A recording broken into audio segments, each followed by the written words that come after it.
Get to know all your favorite VRChat DJs all in one place. This is VRCDJLIVE.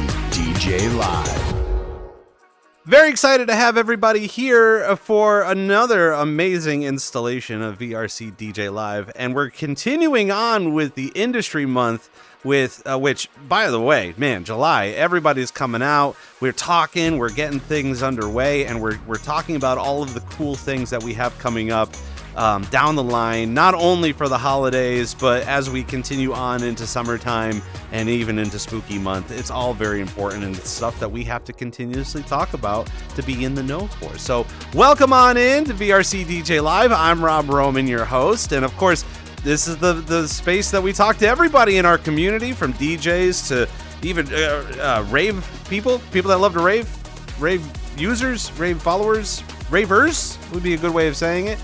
Club owners and dancers, promoters and VJs, the whole 9 yards. And of course we have them here, and it's live to have everyone like you that is interested in our community and the things that we've got cooking up in here. And speaking of which, not only has been cooking for several years, I would say about 7 or 8 years. What was your indication? Did you get it 7 years, 8 years?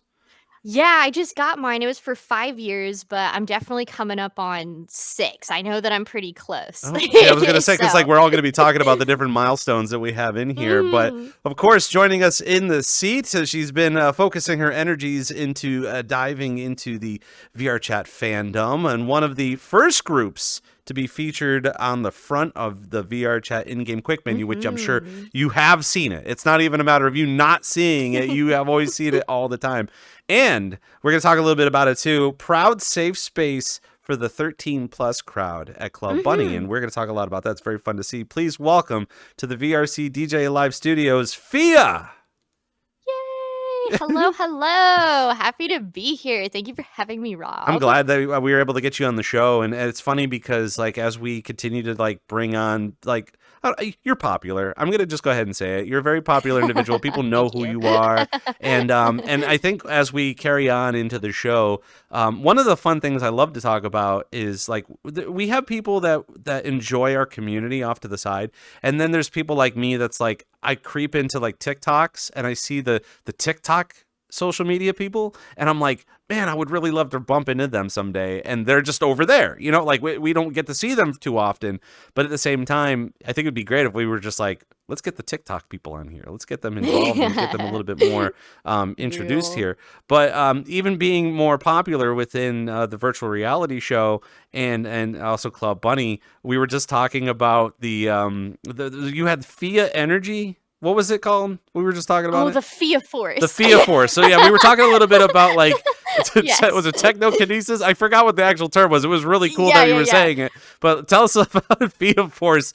Okay, yes. Yeah, we were just talking. So we had to save a little bit for the intro. But the mods in my community who are some of my best friends, they started coming up with this whole thing after I made a joke at one point during one of my streams about the PHIA Force. And it's essentially like a Power Rangers type team led by PHIA in this imaginary universe. And it's all sci-fi and stuff. So I didn't even like write any of it. That was all them. They were like, PHIA Force. Oh, that's a cool idea. So they went crazy with it.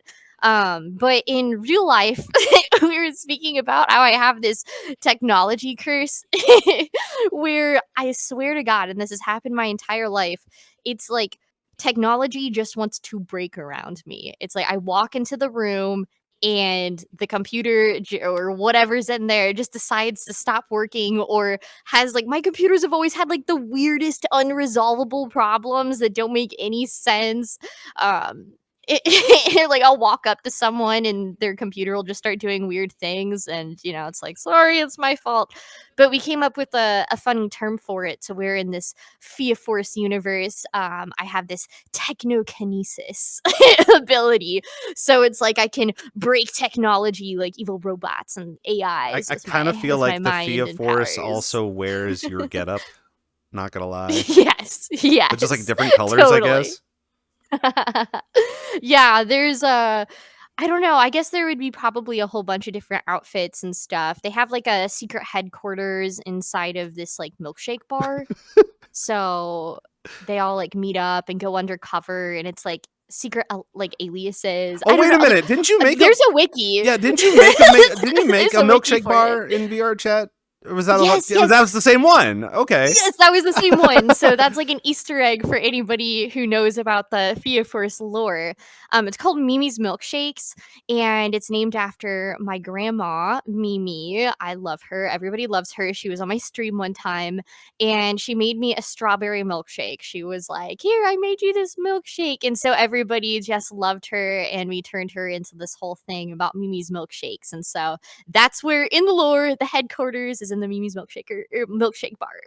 I feel like, I mean, that's Very kind of fun. like it's a blessing and a curse a little bit too, because at the same time, people really want to try that milkshake. You're the only one that's been able to try I this milkshake, know. but like, Only me. yeah, people have been wanting to have a taste, but at the same time, wait, you got to go out of your way to try to figure out who can send milkshakes through the mail or how to make it at That'd be home. crazy. It'd be great. I This is mean, a and- and it- blob. it's the initiation for the PHIA Force. That's what it is. Yeah, Yes. no doubt. But There you go. before we get into it too, Mhm. seeing that you had the PHIA Force and you were talking about the computer thing, Mhm. how has that been affecting your virtual reality or your computers in general? Has that any of that been affected?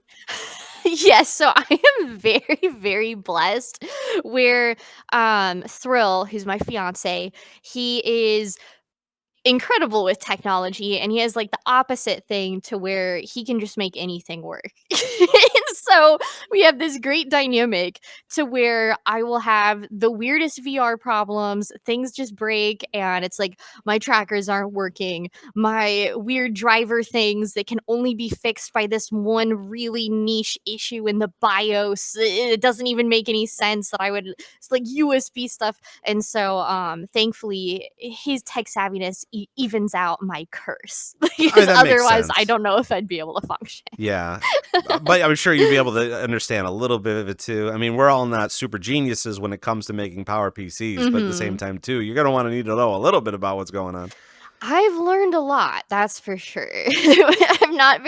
I'm naturally not a super tech savvy person, which I guess goes against probably what people would assume about me. But at the same time, like having to deal with so many issues and being so involved with the tech has made me level up my understandings at the very least. And all of that's really fun too, because of the fact that, like, as we were saying a little bit before stream, how like as far as tech is concerned, I feel like most of the time, like I don't even second guess myself. I just go to the virtual reality show and kind of learn a little bit Aw. about it. Obviously, there'll be something new about it.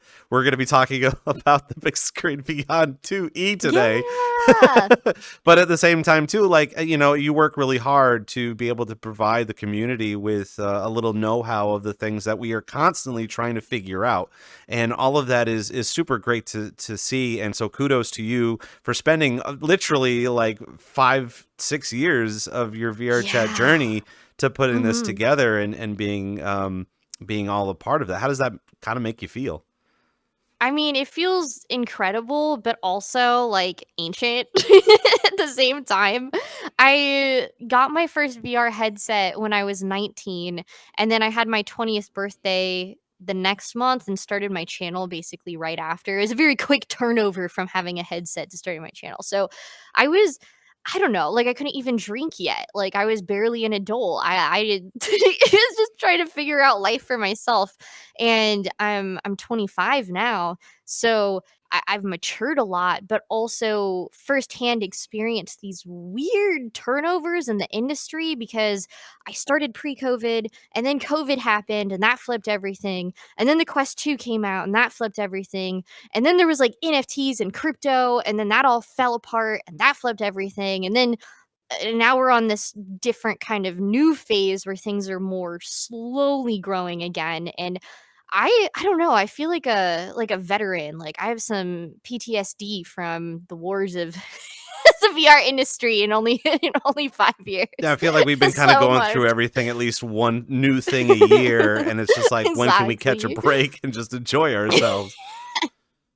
Yup, Oh it's man. crazy, but yeah, it's like cool stuff to be firsthand experiencing, that's for sure. So at 20 years old, what was going Mhm. through Fia's mind when you started the virtual reality show? Was it more of a I'm gonna make content, or I was gonna make VR Mm. chat based content? What was going on at the time? Yeah, so I tried out the headset, I got it for Christmas, it was a Rift S, so this is 2019, and I put it on and my life was just changed, like, I was like, "This is the coolest thing ever, I have to make this my life, like, this is my life now, this is gonna be my career." Because at that point, I was in community college, and I didn't know what I wanted to do with my life, you know, all that pressure for kids, it's like, "Pick something to do and spend all this money and go to college, and then do you even like it or not?" So, I decided in that moment, like, "Okay, this is it. This is what I want." But, I didn't have any 3D modeling skills or game development skills or anything that would have anything to do with VR objectively. So the thing that came to my mind while I was driving one day is like, well, you know what I'm good at is I'm good at talking. And I'm good at being really excited about things.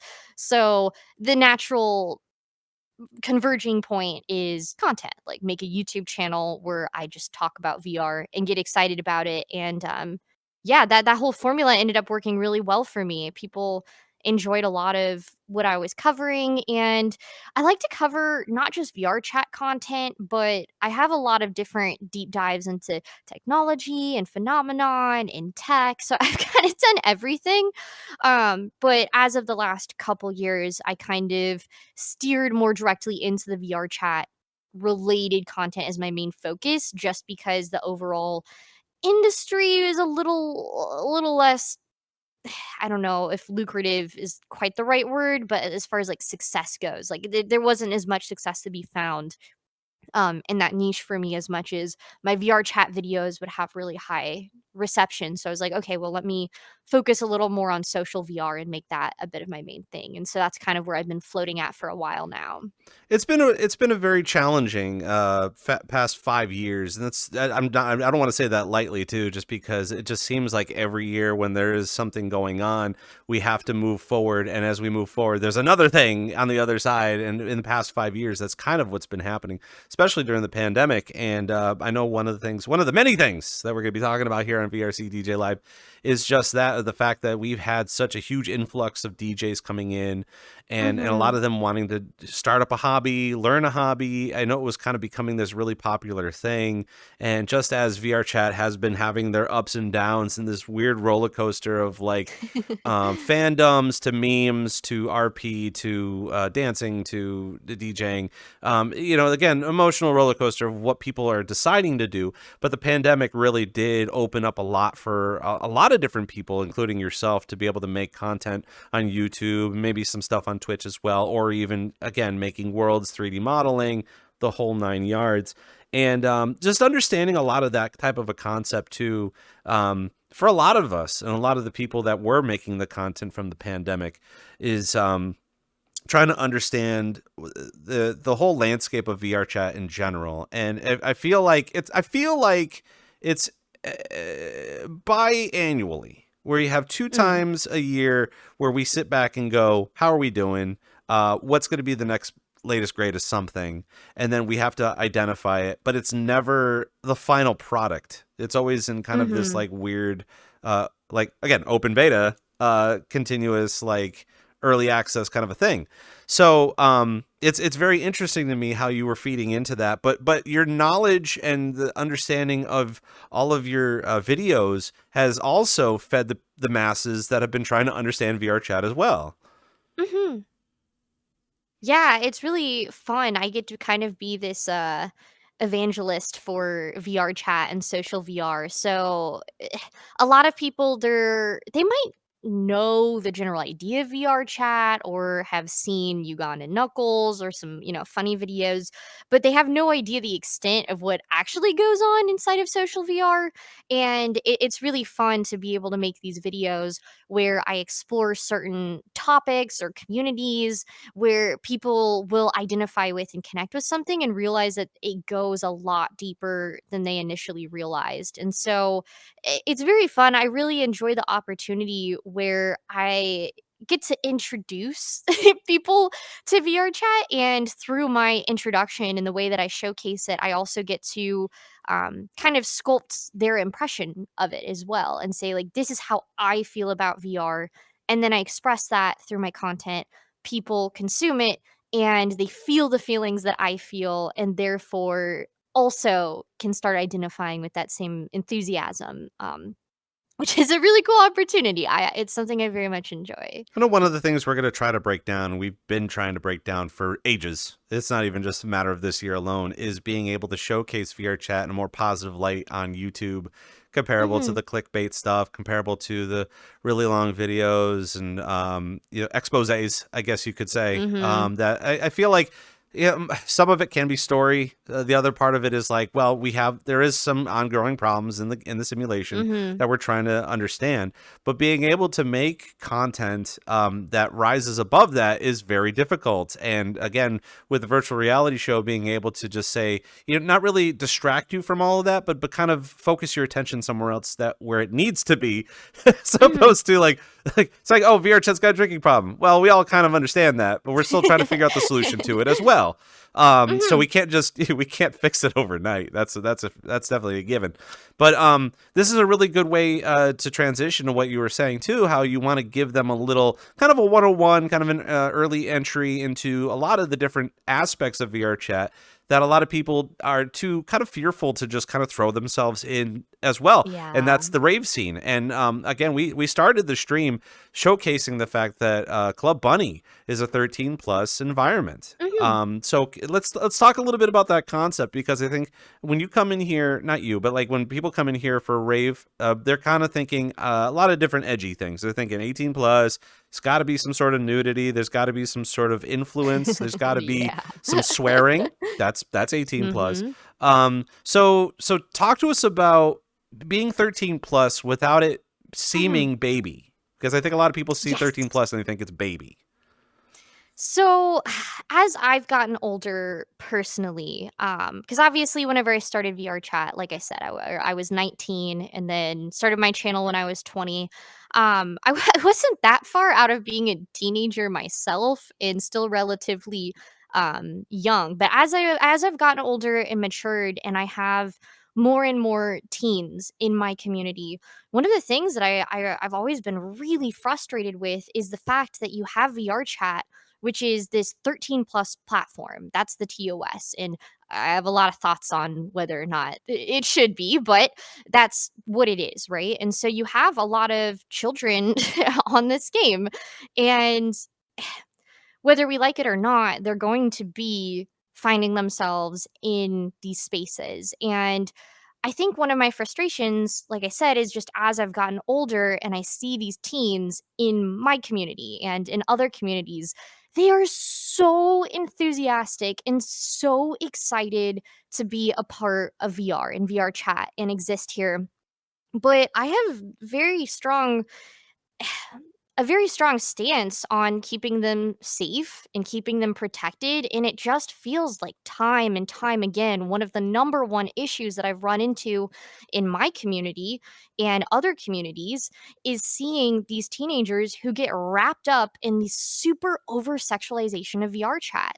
And I really don't think that's okay. There are so many adults who they see VR, and this place is an opportunity to express themselves and their sexuality. And I think that that's amazing and it is great. And if people feel confident and excited to explore that, then by all means, this is a great place to do so. But exposing developing children and, putting them in these situations where it's, wow, you're so mature for your age. No, they're not.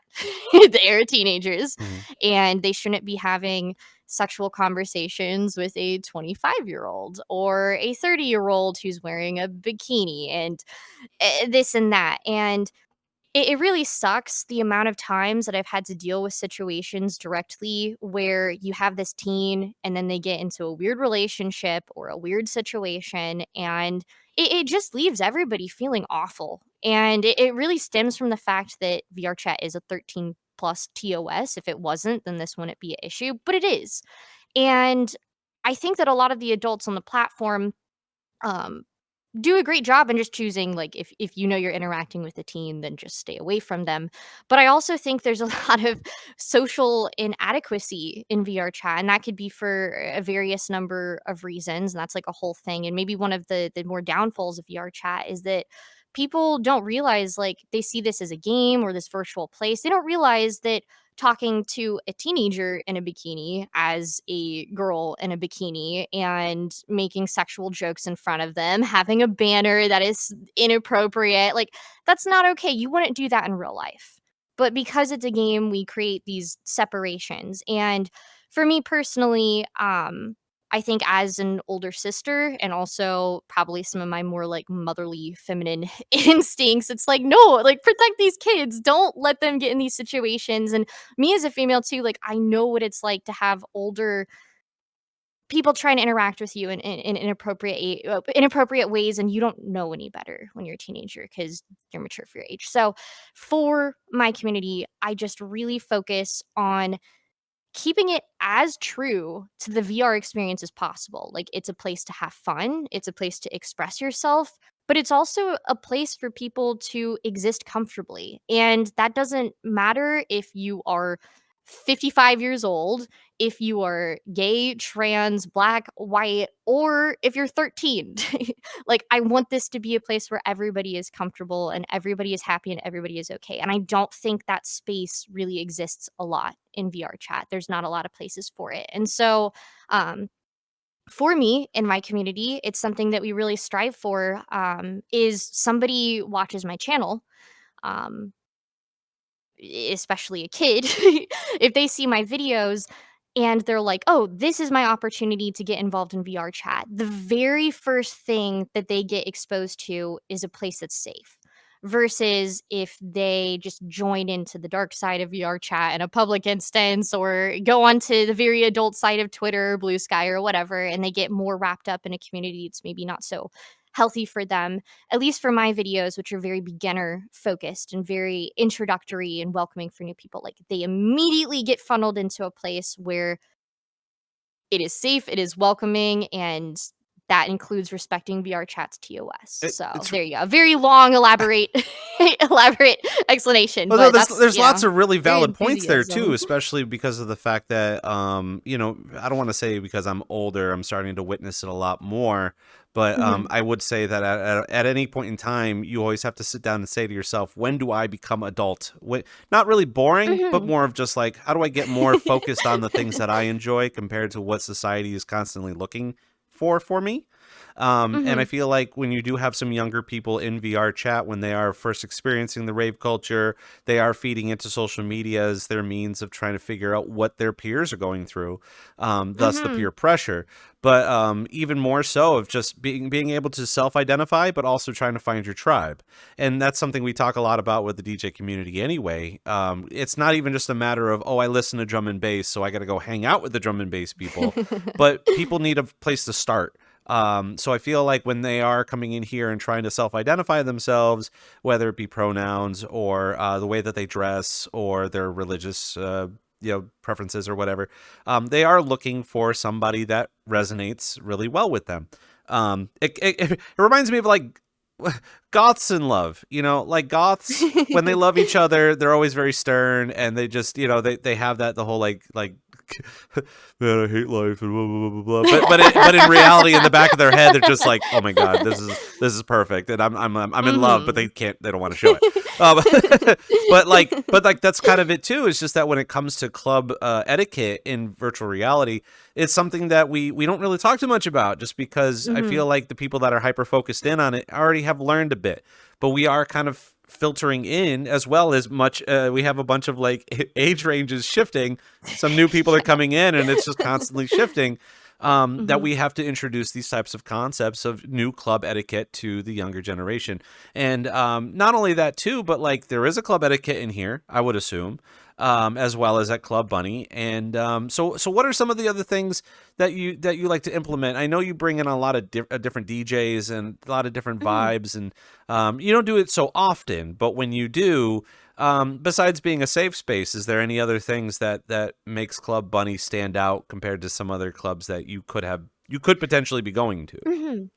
Yeah, I mean, Club Bunny, I knew that I never really had the intention of starting a full like club. You know what I mean? Where you have these very themed experiences, very curated. You have a lineup of 4 to 6 DJs. It happens every other weekend.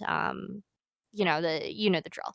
But for Club Bunny, it's mostly stayed as a place for after parties. So in TVRS Studio, which is my event venue that I've been running for a good few years, which we're taking a break right now just because it's a lot to do. But at the end of every single event, we would bring on 1 to 2 DJs to do an after party. And so the club that is inside of TVRS Studio is Club Bunny.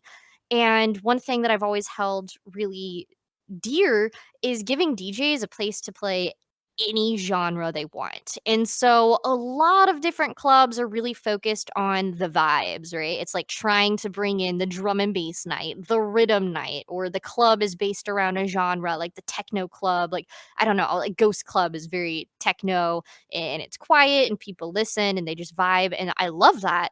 But I'm not looking to do that because Ghost Club already does it, right? And so I've really focused on trying to provide a more social experience so people will still go hard. If the DJ who comes in is like, hell yeah, I'm going to play rhythm, people get up there and headbang. But if the DJ wants to play future funk, then people can just kind of chill and vibe and hang out and have a fun time. And the DJ isn't expecting people to go hard. They are having an opportunity where they wouldn't normally go to a club and play future funk. But at TVR Studio, we have the vibes open to where they can play kind of any genre they want and experiment. And so there are some DJs where, they normally do drum and bass or hardstyle. They come in and they play something completely different that they just don't normally have the opportunity to. So that's kind of, I guess, what separates us is that we're not looking for the super crazy, go hard, go stupid, get crunked up vibes, which I do love. Don't get me wrong, but more of a social kind of loose ended, loungy type of experience.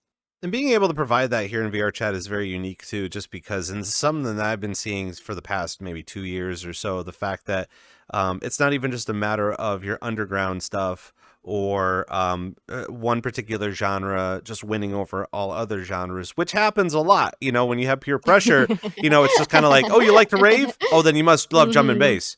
What do you mean you don't Yep. love drum and bass? You gotta love drum and bass. But at the same time, it's just like, oh, it's not even a matter of them pushing you away. But also, too, like, now is a perfect time, and we've had these discussions where it's just like, are there too many clubs? Are there too many genres? Is there too much going on the timeline? Because the timeline exists, and it's a big old thing. And a lot of people are saying no, because of the fact that you can literally go someplace that you've been wanting to go to, and something will be in existence. I held a club. I held a country club night once, and we just did country music. Mm. And I was really surprised to see how many people genuinely wanted to listen to country music without it seeming like a meme. I think at the beginning it was going to Right. be a meme of just being like, oh, country music, doo-doo-doo. But people generally enjoyed it, that they asked for it again. And I was just like, oh my gosh, Aw. like we're really starting to, put this together.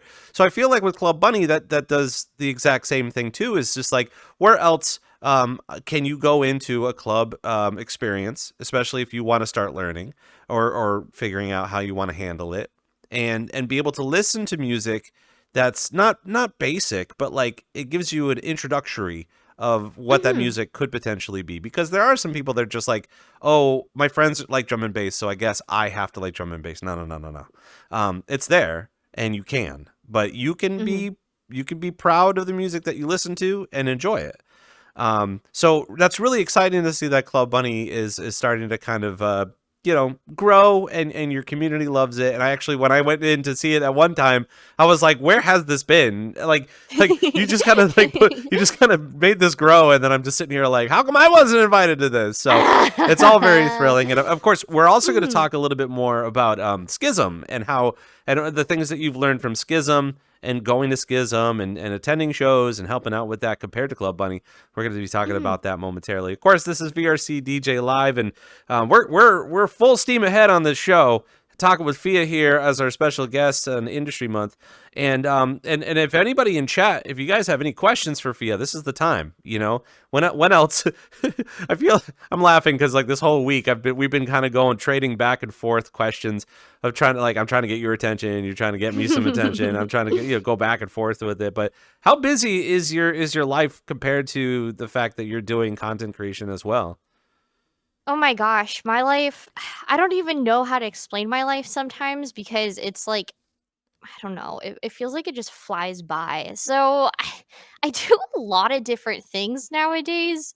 Um, I focus a lot more on my real life or physical life, I guess is the term, um, than I used to whenever it was more during the early days of content because it was old COVID and I was stuck at home glued to the PC 24/7. But I kind of beat the game a little bit in finding my partner through through VR and graduating to spending some more time in physical world circumstances in that way. But I do a lot of stuff. So Thrill actually has a company, it's Thrill Seeker Media Group. And so I've really been incorporating myself into doing a lot of work on that. So outside of just the virtual reality show and my Twitch and events and like my particular stuff, I've been getting a lot more involved on both the community and business side of some of Thrill's projects and helping them out as far as that goes. And then kind of on the back end, it's stuff that I can't really get into quite yet, but we've been in the early stages for the past year or so of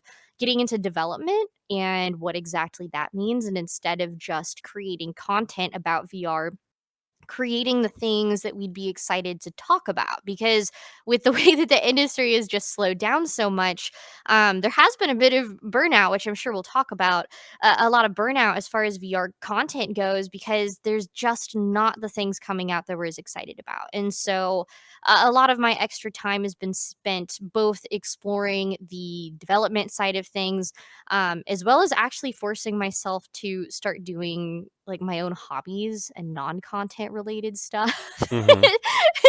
Because for a little while I had a bit of a crisis where it was like, I don't do anything outside of this. Like this is my whole world. Like VR and content is both my hobby and my career. And so I've been kind of all over the place, but I feel a lot happier with where my life is at right now. It's kind of like So when a vacation doesn't feel like a vacation and you're just sitting there going, what does sand feel like? exactly. Yeah. No, we travel all the time. At least for a little while. Whenever Thrill and I first got together, we were all across the country, all across other countries, doing filming and content and cons and events and just these crazy opportunities. And it's awesome, but it's always for work. It's always with the intention of filming and editing. And even when you're on vacation, it's like, oh, there needs to be a Tuesday news day, or oh, I have a TVRS event that's going on. And so even while we're on vacation, we're still in work mode. And it's been really nice where we've had 2 vacations now. Last year we went to Burning Man, and that was awesome. Can recommend. Cool. And then this year we had an engagement trip. So that was last month. And we went to Italy and Greece and had this nice getaway. And it's been really nice to be like stepping outside of the work boundaries because 4 or 5 years, I think that unironically, that's about the time that every YouTuber I've ever watched also kind of hit their burnout and slowed down on videos. And it's either they come back and they pivot their content to keep up with the times, or, that's it. Like 5 years, like you're kind of tired and you're done. So at least for us, I think we're going with the more pivoting route. But we'll maintain videos, but we're also going to do other stuff and maybe incorporate that into the videos. So definitely I don't know, a transition point right now Right. for myself. Yeah, and that's perfectly fine. And I really am glad that you brought this up too with the fact of burnout. And like, it's not a bad thing. I feel like anytime that I wouldn't even say as soon as you hit rock bottom, the only place you can go is up. Mhm. But at the same time, you need to feel like what that actually feels like to kind of identify where you're at, and your processes of where you're going with that. So it's healthy for that to happen. It's great that you've acknowledged it, but we've also need time to learn this, and it's a good reflection based on the things that a lot of people are in here too. I think we ultimately discussed how the fact that Project Community Fest was happening literally last week. Mhm. VCAT is going on currently, and it's been going on for a little while. But the fact that it just happened after that, and then we got a couple more festivals lined up for the rest of the summer. We've we've talked a lot about it here on the channel. Just the fact of like we have to take a moment, sleep. You got to drink your water. You got to eat. You got to take care of yourself. Don't worry, you can always unplug and come back, and everyone's here. But when it comes to this type of creation, and we're going to talk a little bit about it here early on so we can kind of carry on with some more really awesome things on the show. It's just that is like far and few between a lot of the DJs in here. And I'm just focusing on DJs right now just because Mhm. it does seem like when I'm looking at the timeline, we get brand new DJs. But where did the other DJs go? I mean, we have some Yeah. DJs that are in here and they're constantly doing stuff, and they're constantly either DJing or finding other bookings or doing pop-ups or something.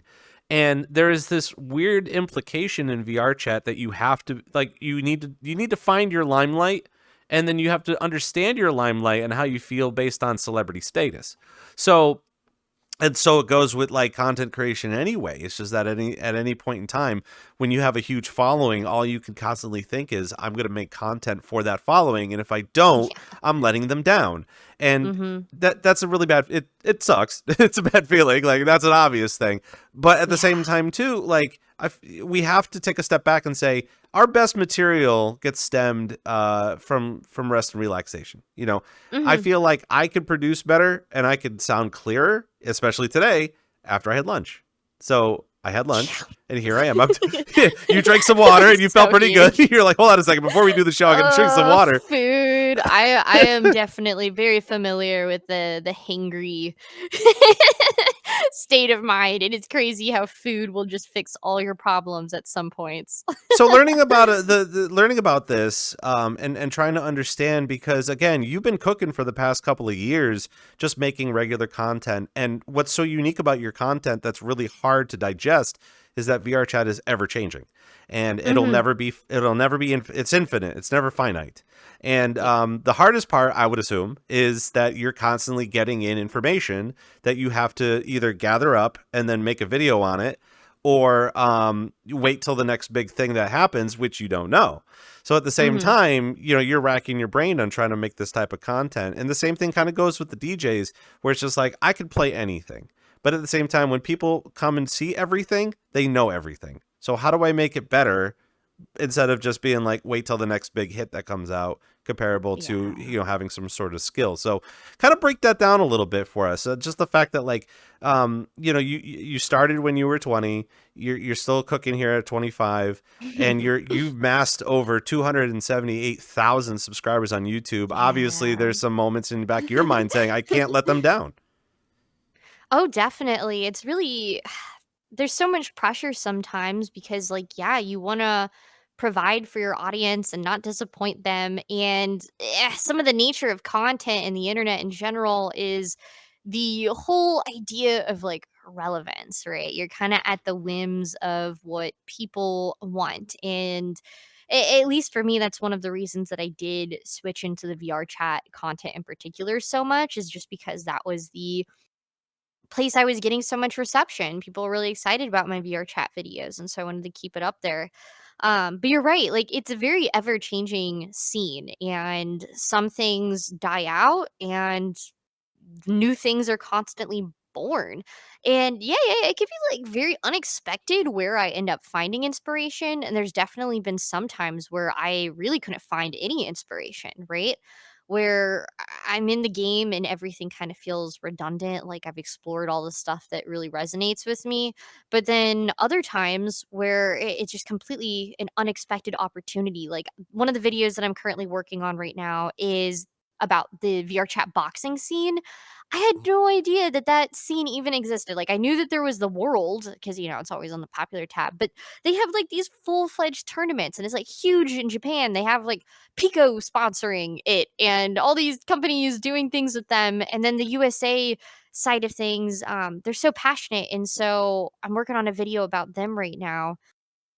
but that it's not something that I would have planned or I would have picked out. It was something that I stumbled into. And so a lot of times for my video ideas, like it really does have to come naturally to me. I can't force myself to be interested in a topic. It's like impossible. I've done it maybe once or twice, and it always ends up being some of my worst work, Mhm.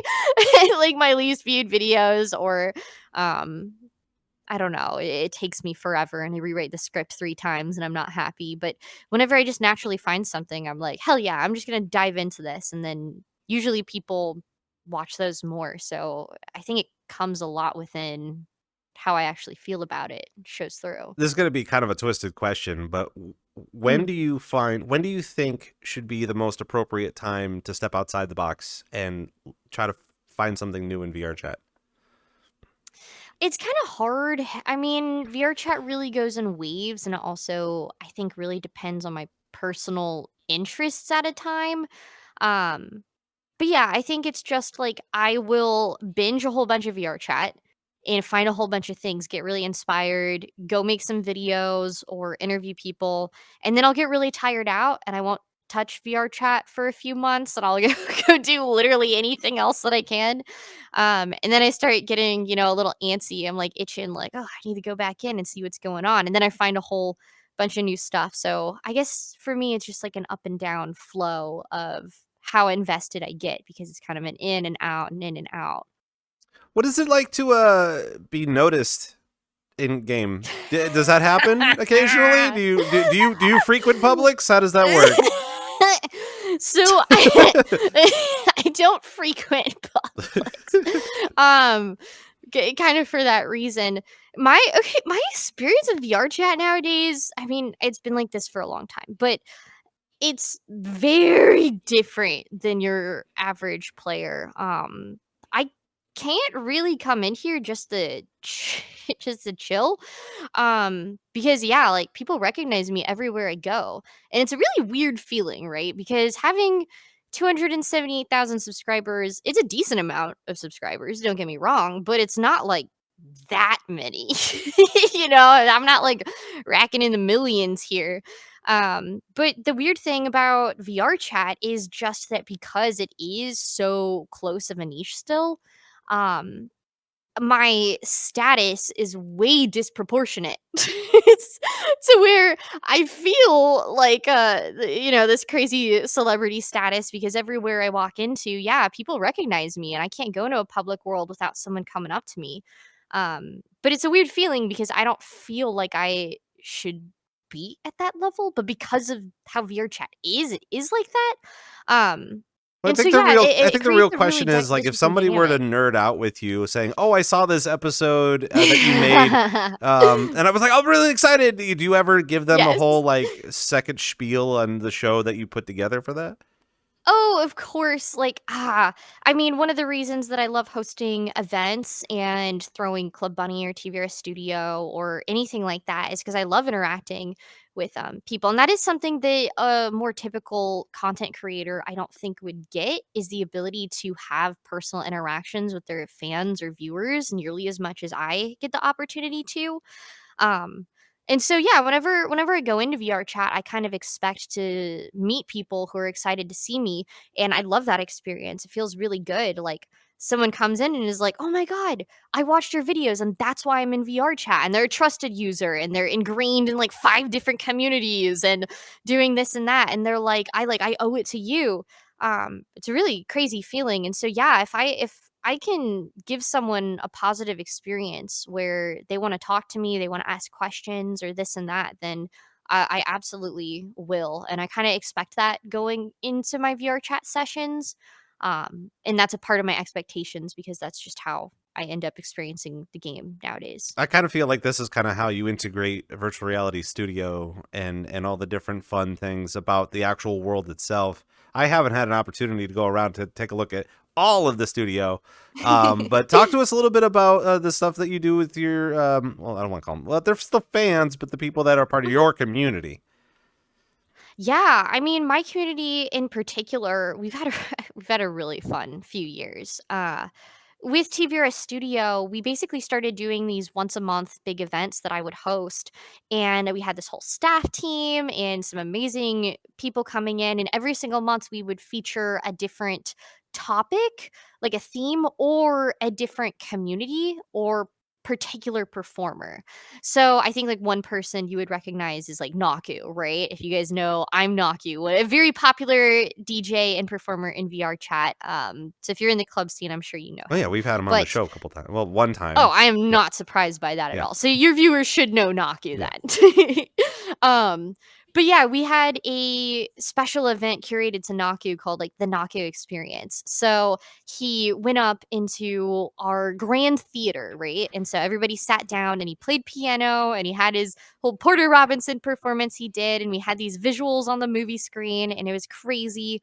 And then afterwards, I have kind of like a late night television, Jimmy Kimmel slash Fallon area where I interview the people who guest at the studios. And then, I give him an interview. We talk about why he does what he does, how he got into it, all of that. And then that's when we would round out the night always with Club Bunny. So have 1 to 2 DJs throw an after party and just enjoy the night kind of as a community. And so sometimes we would do full out raves. Like we'd have a summer rave and a Christmas rave usually. But like I said, we've kind of been on break for the past year. But yeah, it's pretty awesome. We give the community a taste of everything VRChat has to offer.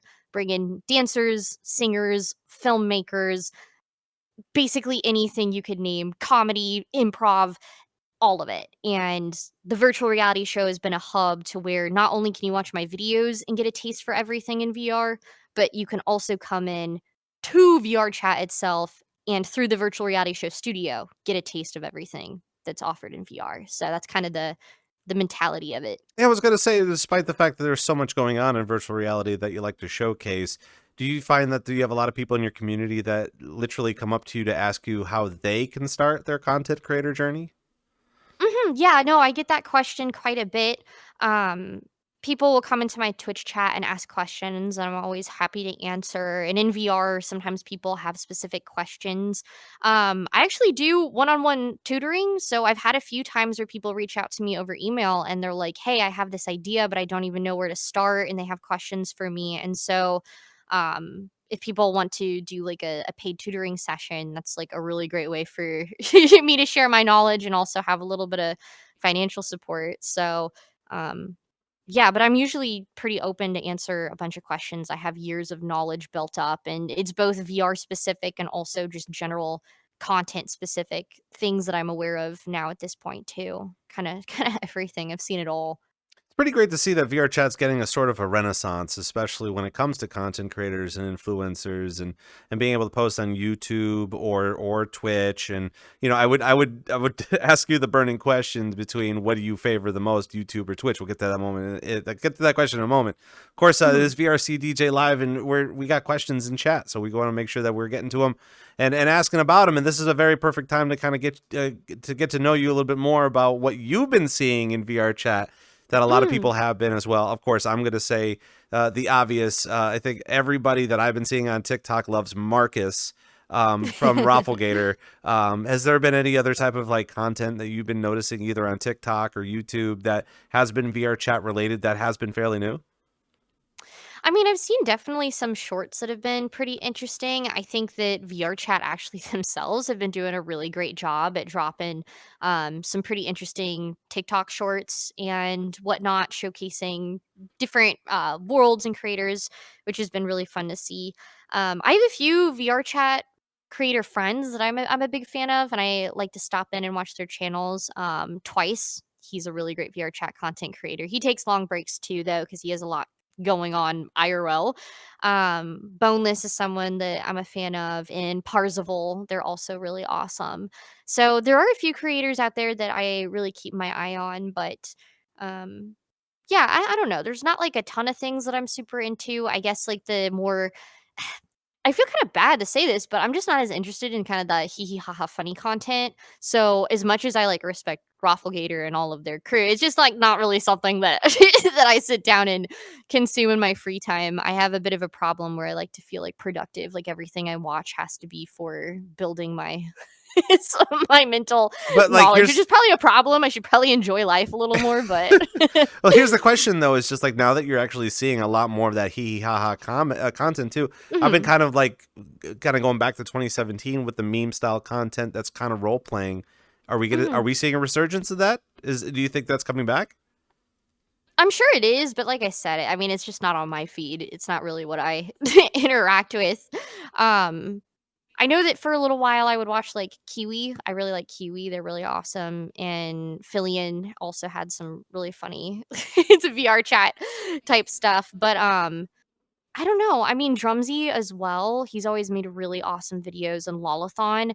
I think both of them have done a really good job at continuing their popularity and success, especially Lolathon. It feels like he kind of made a big comeback fairly recently, but yeah, I wish that I could tell you a little more about what's going on with the other types of content, but I just don't really watch I a think. lot of it if it's not more within my niche. You know what I mean? Where Well, now that you it's said about it, the hopefully tech the and algorithm on your culture. phone will overhear you, so that way they can give There you some. you go. There you go. I'm It'll not start saying that I'm showing trying it to cheat you me. into that system, but that's probably going to happen. But No, I mean, it's good. I'll sometimes go on little binges where I specifically try and hunt out content that I haven't seen before for VRChat and just see who some of the more popular creators are.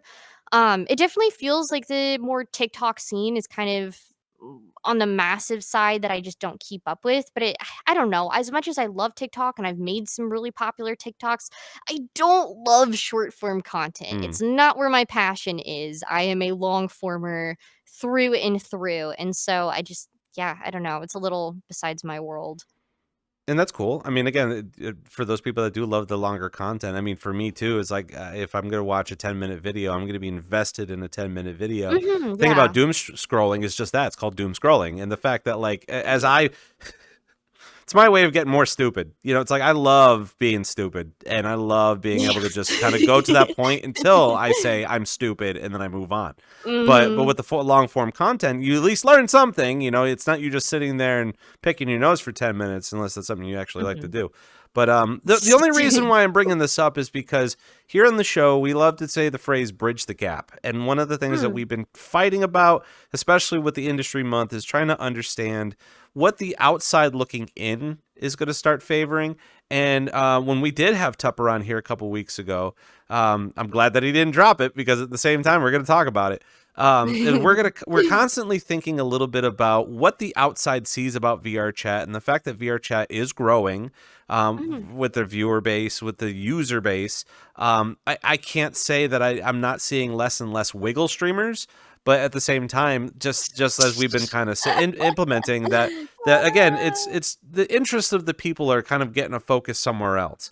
And I brought up Marcus because that role play is awesome. It's funny. Mhm. It's whimsical. You don't know what this worm thing is going to say.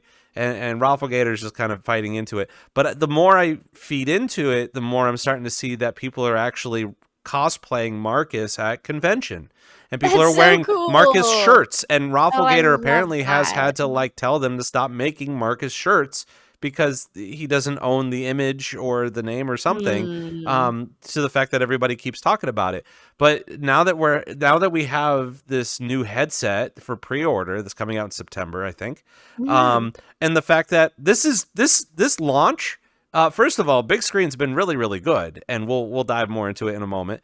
But the fact that we were kind of hoping to hear more information about headsets towards the holidays, and that's kind of like the Yeah. really big thing to happen. So kind of putting that together with all of the new modern content that's being filtered through, obviously, again, with Lolathon too, just making a Mm. resurgence and coming back with all these very funny clips and memes and stuff, is it's that plus that culture feeding into the rave scene, because it's bound to happen. Mhm. Again, the rave scene, we're good. We've got everything that we've ever wanted here.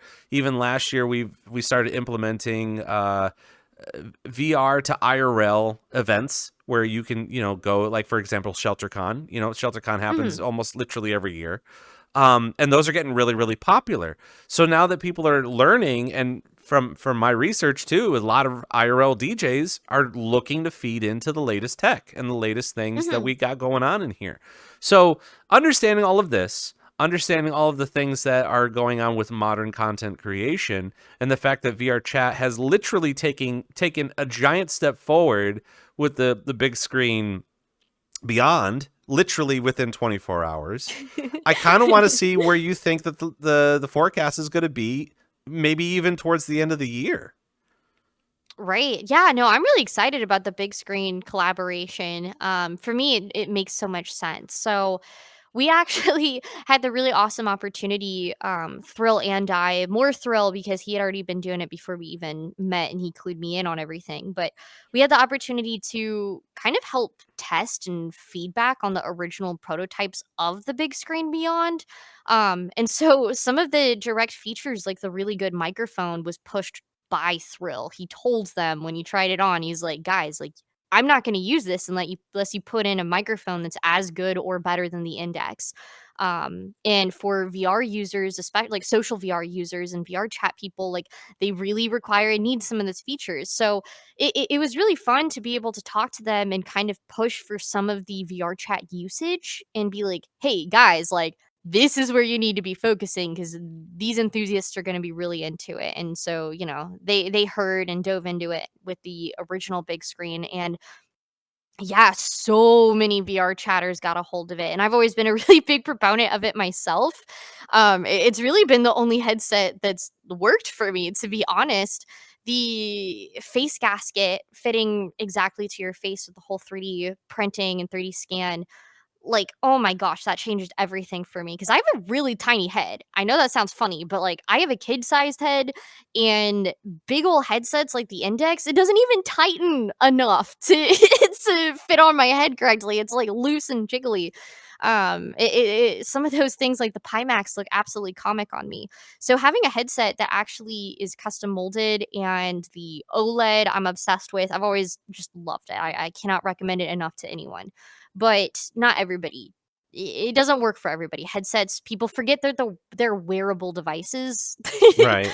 And the same way that clothes might be different on each person, a headset is going to feel different on each person depending on how their faces and their eyes are and their perception and their level of immersion and all these different things. But sorry, I'm getting off on a tangent here. But yeah, as far as forecast goes, I think that Big Screen's making a really great decision with the VRChat version of the eye track headset. I think that the eye track headset in particular is going to sell so well for VR chatters. There's so many Index users who are just eager to upgrade, or Quest users who are eager to upgrade, and I personally see people asking about face tracking all the time. They're like, Fia, what do I do for a headset? I really want to do face track and eye track. And I'm like, I am so sorry, but there is no good option. Like, you sacrifice something no matter what just to have that. And now with the Beyond, which is my favorite headset, adding in the eye tracking version, so many VR chat people are going to be so excited. They're eager for the next thing. And I mean, the collaboration just makes so much sense. But so I think that this headset will do extraordinarily well. I'm very confident in that. And I haven't gotten one for myself yet. Thrill has the 2, just the regular, not with the eye tracking. So I have gotten to try that, but I'm still waiting for for my 2E. But yeah, it's going to be awesome. I'm really excited, and I think that a lot of the community is going to be investing in something like this too. I've been doing a lot of on my downtime reading some of the comments on Twitter, and I Mhm. think originally at the beginning of the day, whenever they did it, yeah, was it last night at some point in time? I don't know if they either turned off the comments or they returned them back on for people to kind of go in and say what they had to say. And of course, Mhm. everybody has a lot of, I don't want to say negative, but it's some gripes. Like you said, you can't have it 100%. Welcome to Twitter. Yeah, you really, you Yes, can't, doesn't work for everyone, and that's okay. right. And you know what? It's okay because we're constantly trying to figure it out and we're trying to make it worth the money, the Mhm. money. Well, that's basically it. We're making it worth the money. Of course, with this type of technology, it's ever growing, it's ever changing. It's a very experimental kind of a thing. I'm not saying that, like, if you were to think of like RoboCop in like 80s movies where like everybody was MacGyvering everything with like duct tape and like metal pieces and stuff, but that's technically what's going on here, where you have the space race of virtual reality headsets of who's going to win. And Mhm. one of the tricky things that I would think that a lot of people should be thinking about, I'm sure we'll get a lot of booze in chat, is just, how much money would you invest in a virtual reality headset to make it Mhm. worth your while, as opposed to getting everything that you've ever wanted? You can't get it for cheap. And in Mm-mm. this No particular way. case, like you were saying, having eye tracking is the next big step up. You can have, full functional mouth movements, and it depends on what you do in virtual reality too. But outside of all the technicals that we already know to be of this headset, the way I'm looking at it, there's two ways I'm looking at it. Number one is marketability to people outside of VR. Because still to this day, it seems like it was created literally like 2 years ago, but the Oculus 3 is still a winner amongst like kids and families because of the budget. The budget works. Yeah, I have an it's Oculus huge. 3. It's great. The pass through camera is amazing, and being able to just strap it on my face for 2 hours, battery life on the Wi-Fi. That's all I need it for. I No, don't need to be totally. sleeping in the thing. But, ooh, excuse me. Oh my gosh. But at the same time too, like, we're still waiting on the Index 2. Will it be Yeah. better? We don't know.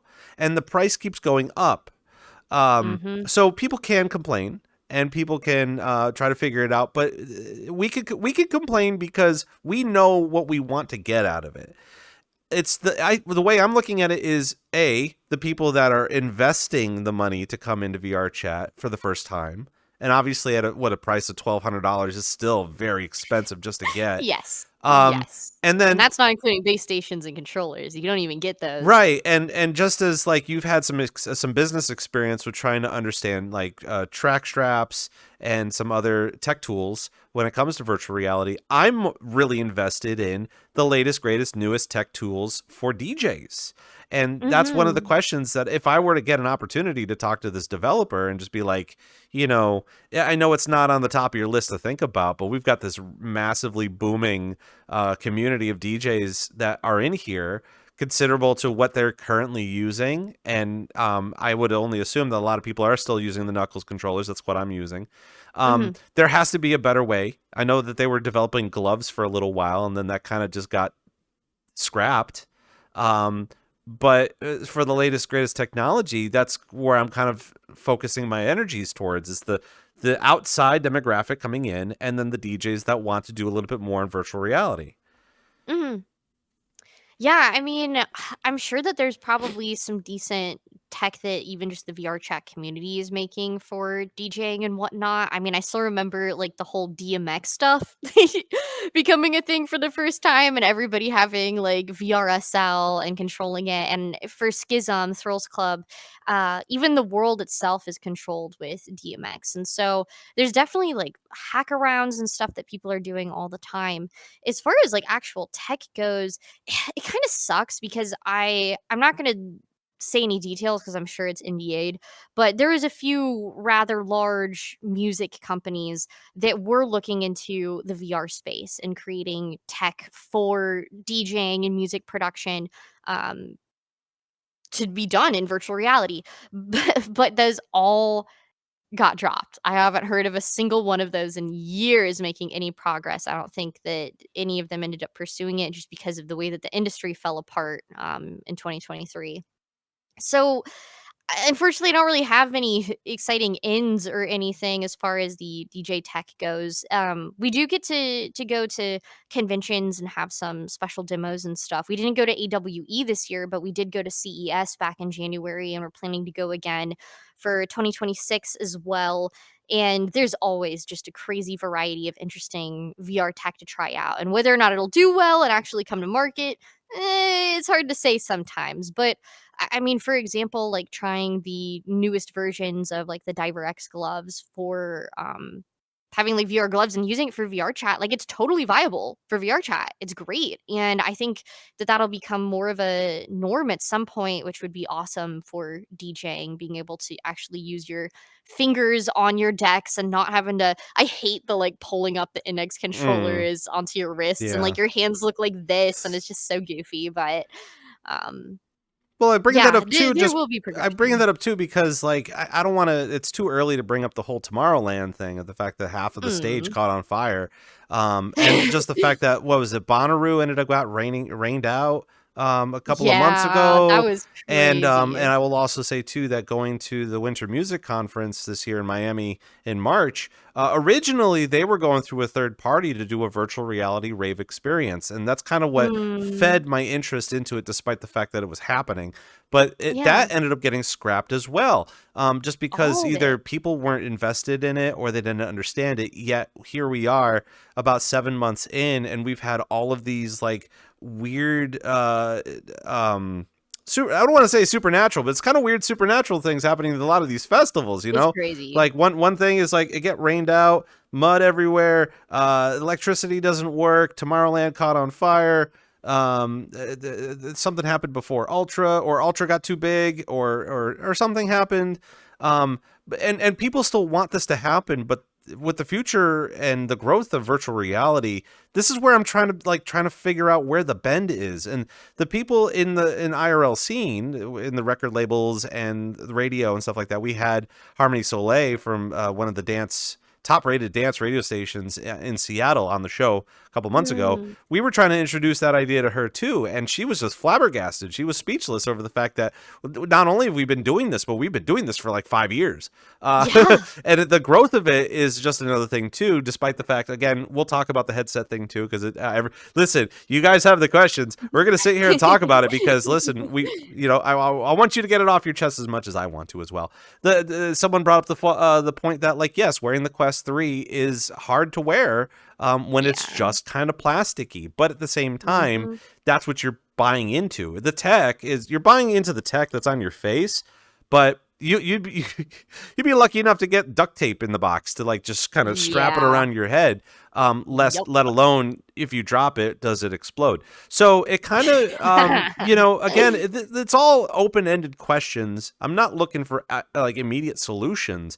I think what I'm looking for is trying to figure out where the medium ground is, the middle ground is, where we're going to be okay, comparable to Mhm. the very expensive tech. Because I remember when the Index came out, everyone was like, "Oh my god, $1,000? I don't think so." And now people are like, "Well, $1,200 doesn't seem so bad." Yeah, I mean, VR is kinda interesting to where it started off with just, like, the Oculus, and then there was the, like, Rift S and the Quest, and everything was, yeah, well under $1,000 for consumer VR, and then the Index hit that $1,000 range. I think that at this point, people are starting to kind of view it as more of a advanced tech, which I think is kinda where it's at. So the same way that a photographer doesn't mind spending $400 on a lens for their $1,500 camera or insert all the crazy prices here. If you're a photographer and you're an enthusiast about it, then like it's worth it. You don't second guess it. Like to get that quality of technology for your hobby that you're enthusiastic about or your career, like, this is just what you have to do, and I think that VR is really turned more into that as far as the higher level VR experiences go, like the Beyond or whatever the Deckard ends up being, where people aren't as scared of the price tags because that's just what's expected for the type of technology that we're using, but it is hard whenever the Oculus sorry, the Meta Quest Mhm. headsets are just so significantly cheaper, but they are objectively I don't know, like, there's so many good things about them, but they're so just missing the mark, like, the software just breaks, and then people get locked out of the headsets, and then the straps are uncomfortable, and then they had to add back the stupid IPD slider dumb crap for the 3S, and it's like, why? Why? Why are you doing this? You're literally giving people sickening, frustrating, bad VR experiences, um, but that's what's affordable, and so that's what people tend to think it is. And so, yeah, you've got this really weird two-sided spectrum. And we're still in a very much a transition state to where the headsets that exist now are starting to have features that people want, like eye tracking with the new big screen. But we're still not at the point to where there's a headset that just has all the features that people want. Hmm. And even the Quest headsets, like it is so frustrating because they're all so close to being good. They're so close, but just barely miss the mark on some of the most important little details that keep them from being a really recommendable choice for people to spend their money on. You know what I mean? Yeah. And also, I know I hinted a little bit of it towards the end of the document that I gave you about Thrill's. One of Thrill's latest videos was kind of featuring all of the things in VR that has been kind of coming up with like new applications and new headsets and ideas of new headsets. But there's no real foreseeable future when it comes to an idea behind it. And maybe towards the end of the video, it was more just of like, where is VR going in general? Mhm. But wouldn't you believe it, just a month in, and then we just got another right hook, and it's just like, okay, we're back in. Yeah. But at the same time, but that's it too. It's just like with the fact that this is going to be a very expensive item, you're gonna have a lot of other companies kind of looking at this, going, where do we market ours? It's already bad enough, and I think people should take note that like even during was it Apple's keynote when they were like releasing, what was that stupid, there was like a stupid like Mac, what was that, was like a Mac it was like a Mac, it was a stand for like a Mac tablet or something, where they Yeah, I were didn't like, watch the newest the one. base, I think it was something like the rounded base was $100, and then the actual pole that Love goes up it. was probably like 999, and everyone in the crowd goes, oh. But at the same time too, like when they were looking at like these headsets, I could only imagine that we are feeding into luxury, that it's not even just a matter of we want everybody to be in here. It's a matter of the people that are in here need to stay in here, as opposed to outreach to the community in here. What are your thoughts on that? I mean, I'm not gonna lie. I don't even think that VR as an industry is in the like place to have a mainstream presence. I actually think that the explosion in popularity that it got during the Quest 2 era set back VR more than anything. Um, because the industry and the technology needs to grow steadily and naturally. And I don't even necessarily think that having some of the barriers of entry is a bad thing. And I even mean for like VRChat, right? It's really not ready to sustain millions of active users every single day. Like that's just not, or a few 100,000, whatever the number may be, um, to even deal with that. And so yeah, I mean, it really sucks how expensive it is, and it really sucks just kind of where things are at. But I do think it'll get better, and it's just about having the patience with it to let it grow and watch it grow, and it will get there. It's just an incredibly frustrating experience as an enthusiast, especially whenever the promise of VR success and its explosion in popularity and what it was going to be was so high 5 years ago. So if you had gotten in before the big explosions, it was really exciting. And then we all got let down and it was really frustrating and sad. And there's still a lot of people who are very, um, I don't know, kind of spiteful or like it's like trauma, you know what I mean? People are mad still. But it will get better. It's just about waiting for the technology and the software to keep growing. I'm going to add to your frustration and say, so where do you see virtual reality DJing headed in the next 2 years? Oh my gosh. I mean, I can't imagine that it's gonna blow up and go crazy. I don't think, especially again, that VR chat's ready to even support some of that. I think that once we have larger instances and there's also ways to actually monetize your events, then you'll have the bigger companies actually showing interest and getting involved in it. But at the same time, like, having the monetization get roped into VR will take away a lot of what makes it special and beautiful in this scene. People love that it's free. People love that it's accessible. And so it's kind of this dual-ended thing to where it's like, okay, we're gonna get one thing It's going to be mainstream, successful, huge DJs coming in, big companies being a part of it. But we're going to lose that hominess and that pure, innocent excitement and passion.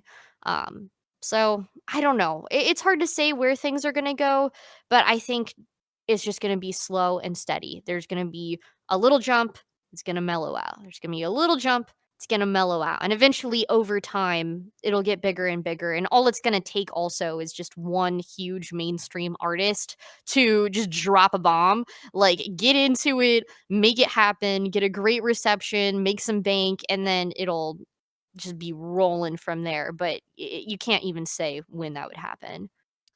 It's VRCDJ Live with PHIA Bunny here as our special guest, and we're just kind of talking a lot about we're venting our frustrations. I think it's not even just a matter of because again, this information about the big screen Beyond came out literally yesterday, and I ended up sending a message being like, "You really want to talk about this? It's only 24 hours, and obviously people are interested and want to know about it."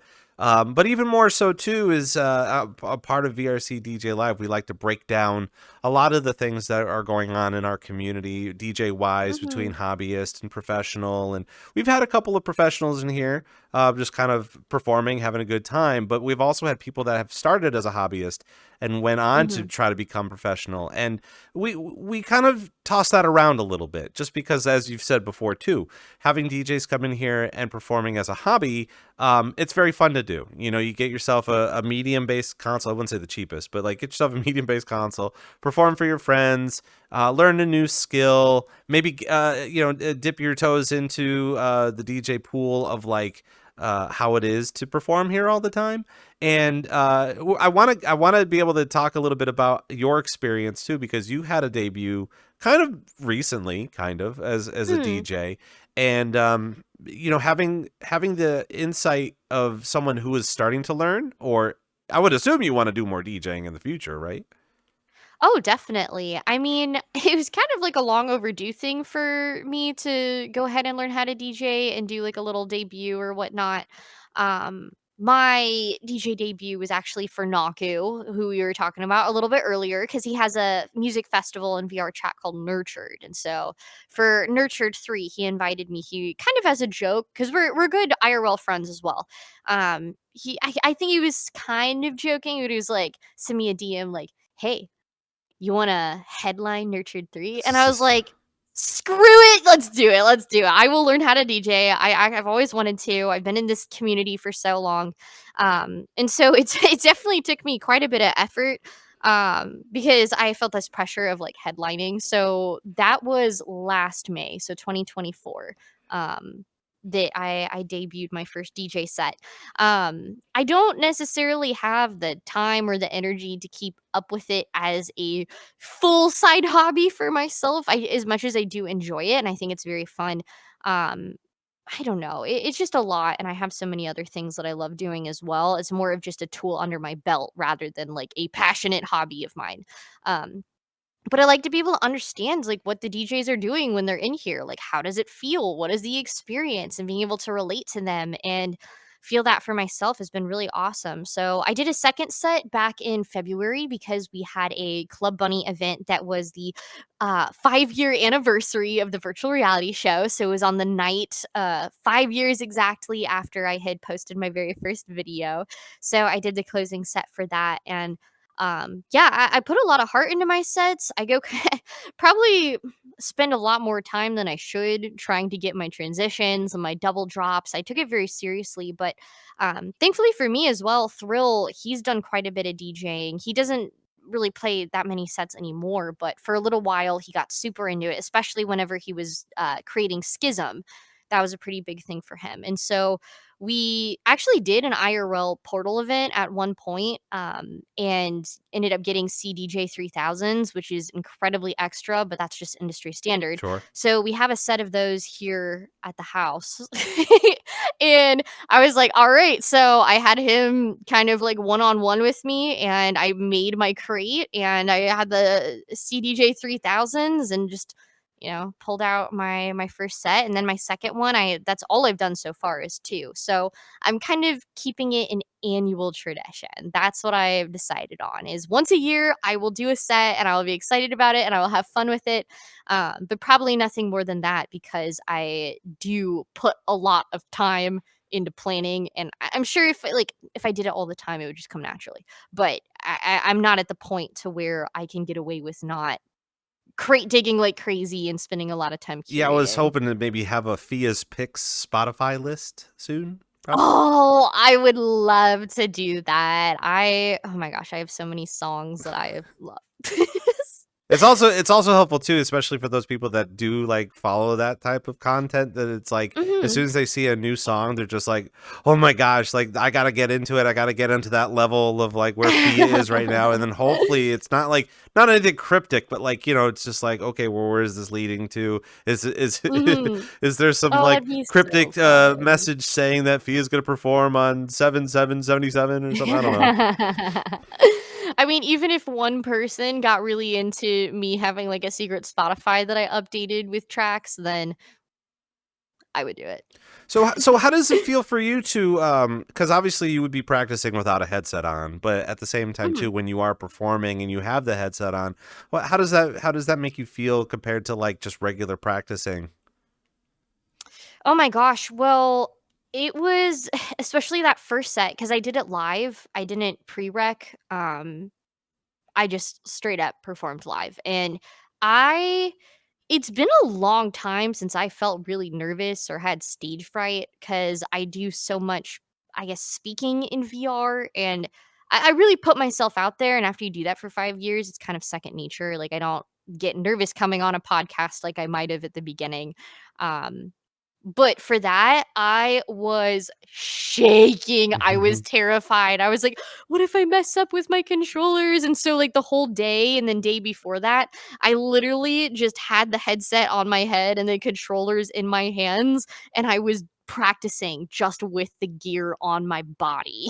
Because I was nervous about things going wrong, if I didn't do that. It's But I mean, I'm trying to think of some of the I'm having a little bit of a brain fart here just because I'm just like, oh, I'm trying to remember when the first time I had to do that. That was such a long time ago, so I'm trying not to Mhm. think about it because I'm a dinosaur. But dinosaur performing in VR, it's kind of crazy. But Wow. yeah, now that you've got that experience though, and you have a lot of people that are constantly either watching the show, trying to figure out how they want to get their first ins when it does come time to perform. We could also ask, how you kind of find new DJs for Club Bunny too. We could. That's a Mm. potential question to ask, and I'm sure a lot of people would probably just sitting there making notes, trying to figure out how they could without sliding into your DMs and thinking about it. But of course, we try to break down that whole concept on the show as well, because just as I've said earlier too, looking at the timeline, we do have some new content. We have some new players. We have some new people that are looking to like maybe get a little bit more life skill when it comes to that. A Mhm. little bit more, um, what's the term? Well, experience, sure, but like I'm thinking on the lines of like if you were to go for a job and they're just like you have to have 5 years experience. You're an Yeah. intern. That's part of the experience. No, you need more experience than that. Okay, great. But when it comes into it here too, is that again, you either get peer pressure from your friends, or you're interested in getting a $400 console, and just the vast amount of performers in here. Where do you see us heading in the next year or so as far as the DJ scene is concerned? I mean, I think you asked the same question just a few minutes ago about where we go in the next 2 years. Am I misunderstanding? You know, I think I was asking you about the 2 years virtually. So Mm. the fact that like right now we're doing festivals, and I'm not saying that people are proactively looking to become a professional DJ by any means, but I'm looking at it the forecast of like I don't want to even say that DJing in here is a man, I am blanking right now. It's through popularity.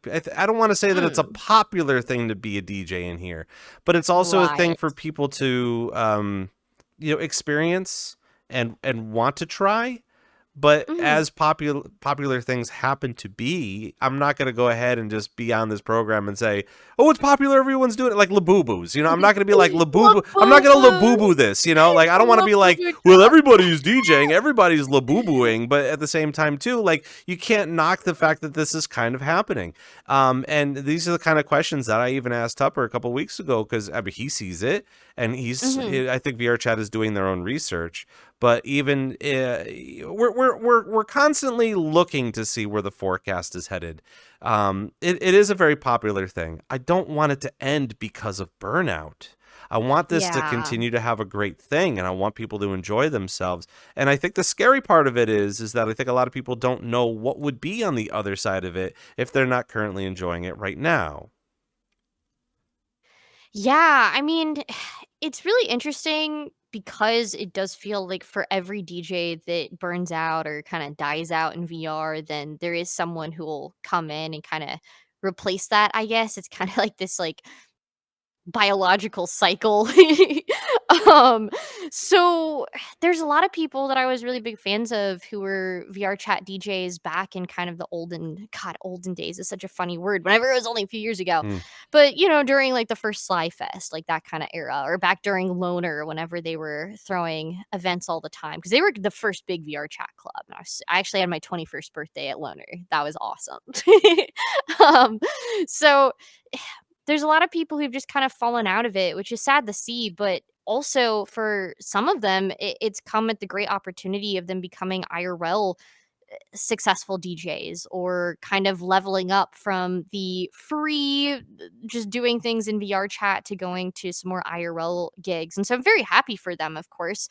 Like my friend Closure, he has been DJing for a super long time in VR, and he still DJs in VR, but he's also been spending a lot of time going out and actually like touring around and playing IRL shows locally and across the states, which is like really incredible. So he might play less shows in VR chat, but he is still DJing, and he's kind of evolved from there because he got his start in VR chat. Um, and then the nice thing about VR for newer DJs and stuff, I mean, especially like myself, it's you won't normally have the opportunity to go perform in front of people if you're new. Like a club is only looking to book people who are going to fill the club, right? They're not looking to hire just like some rando. Like maybe the biggest opportunity you could get is like playing at your friend's house when they're doing like a pop-up or whatever, and you can start throwing down. But with VR chat, it gives you the opportunity to learn how to DJ, but also learn how to have a stage presence and learn how to play a crowd. And there are some ways to where that doesn't necessarily translate to IRL with the energy and stuff, but for the most part, like it is a great way to get comfortable in yourself, to get confident in yourself, and to really learn the art of DJing in kind of like a no stakes environment. And I think that that will continue no matter what. As long as the clubs are around, people are gonna go there and they're gonna enjoy it. And there's also like the dancers where they learn how to dance and feel confident in their avatars, and then they become dancers who are confident in real life. But yeah, the same for DJs. And so I do think that that'll continue to grow no matter what. Is there's always going to be these new birthing babies who wouldn't have done it otherwise, who learn to love themselves more, which is awesome. I think for me, it's a matter of putting together the pieces. I'm just taking the pieces, I'm just kind of like sprawling them on the table. And for me, collectively, as being the host of VRCDJ Live, is there's a Hmm. lot of different avenues a lot of people have been wanting to take. And this might have some sort of a connection with the fact, with your type of content creation as well. It's just the fact that, like, when you first started compared to where you are now, there is this really long traveled road to get to where you are currently, but there's still so much more road to go. So you Hmm. don't really know when that road is going to end compared to immediate success. It's just all that success. What was it? Like a swimming pool safe, like Scrooge McDuck. You get to jump off the thing into the gold coins. I think we're all trying to get to that Yes. level. And Closer's a really good example of that too, is because there was a point in time where he was in here and he was like, you know what? No, I want to perform. I want to perform IRL. I want to get out of here. I want to be able to perform for masses. And we all want that hero's journey. We all want that end Mhm. result where all of our experience and all of the practice and all of the everything that happens in here is successful to the next person down the line. And but not everybody can get that, not everybody. No, And in virtual definitely not. reality, this is the stuff that we're trying to break down and figure out is this year alone has been so challenging for me because again, I have pieces here and I have pieces here, but there's no way to connect them quite yet. And the pieces happen to be is that we're starting to see a lot more VRChat DJs really push the limits of performing IRL, not just IRL festivals, not just stuff that they've created alone, but being able to translate the videos and the content and the experience that they have in here to be able to ask a promoter that if they could perform at a club or a bar or something like that. Mhm. Because the real reality, PHIA, is I'm a guy in a girl's outfit. Like this is a girl. But just the fact too is just like, how do I market that comparable to an 80 capped instance that is Mhm. supposed to be full when, a normal bar will get 80 people and more. Yeah. So trying to be able to translate that is very complex.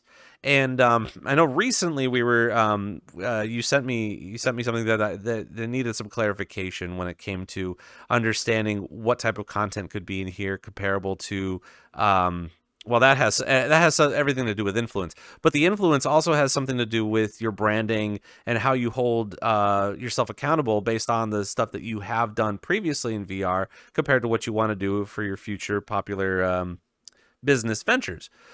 So my only recent example of this is in May was Furry Week in Atlanta. And after talking with the Rave director there, about 90% of the DJs at Furry Week in Atlanta are furry DJs in VR.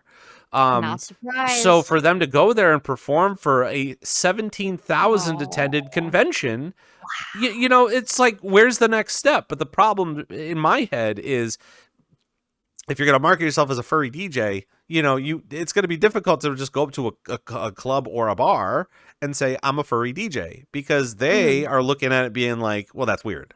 Compared to the Yeah, try obvious to of like, explain that but to that has nothing everyone. to do with skill though, besides the fact that you're a furry DJ.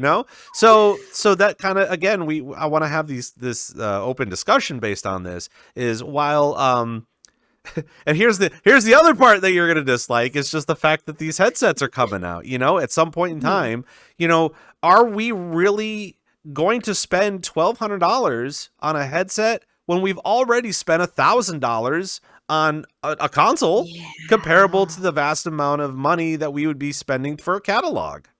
Mhm. Yeah, I mean, it's expensive and it's probably only going to continue to get more expensive. Also, just like, oh my God, life in general is insane. And I guess that's kind of the artist curse in a lot of ways that you just kind of have to deal with is whenever you're a content creator. I mean, I'm sure I know that a lot of content creators make a lot of money, but not necessarily for me. Um, I mean, I make enough to like live by, but my career from VR comes a lot from my passion. Like I do it because I love it, and we make do and we find ways to sustain it, no matter what. But I'm not doing this because I'm making big money, and I don't think that anybody in the VR space is. If you are here and you are DJing, you're not here DJing because you're trying to make money off of it. You're doing it because you love it and you see the potential and you feel the energy and the excitement. um, and so, yeah, it's like can be a little frustrating whenever the prices for everything just keeps going up.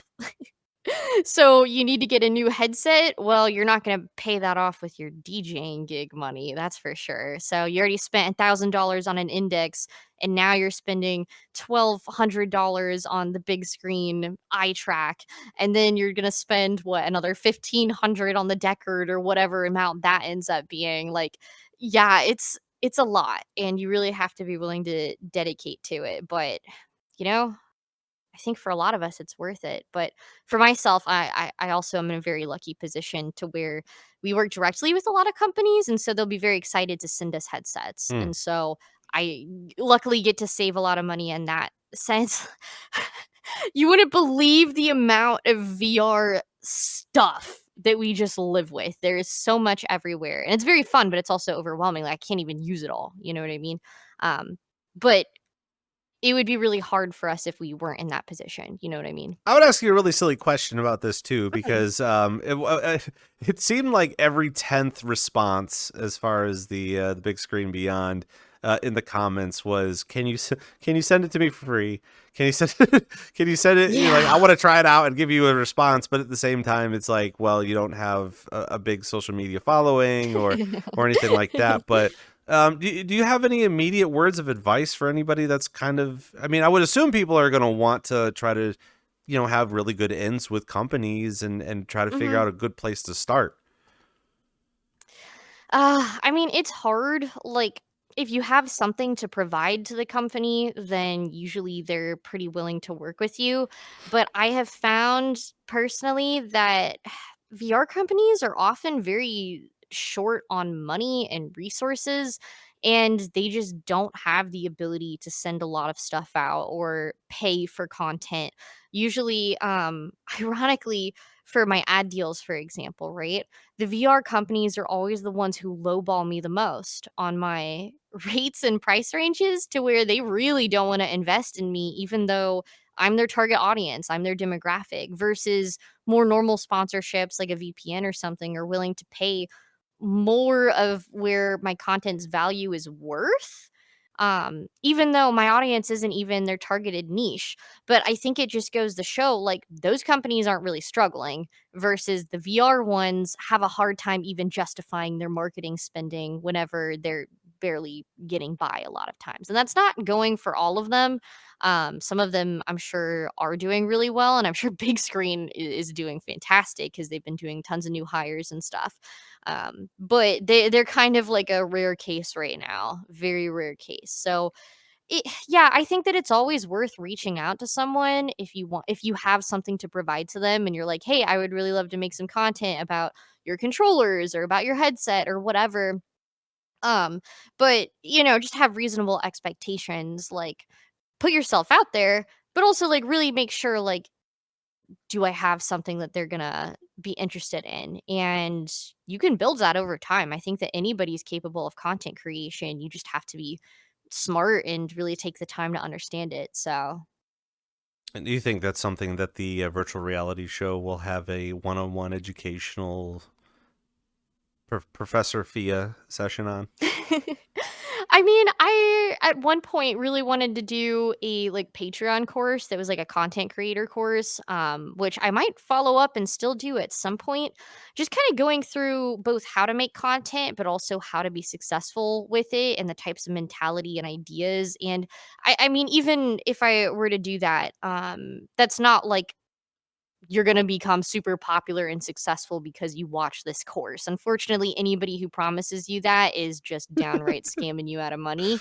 Um, but there are objectively good things to keep in mind and good practices and viewer psychology that exists. And yeah, like at least for me, like I have a lot of knowledge over time, and there's a few people that I've really been able to help.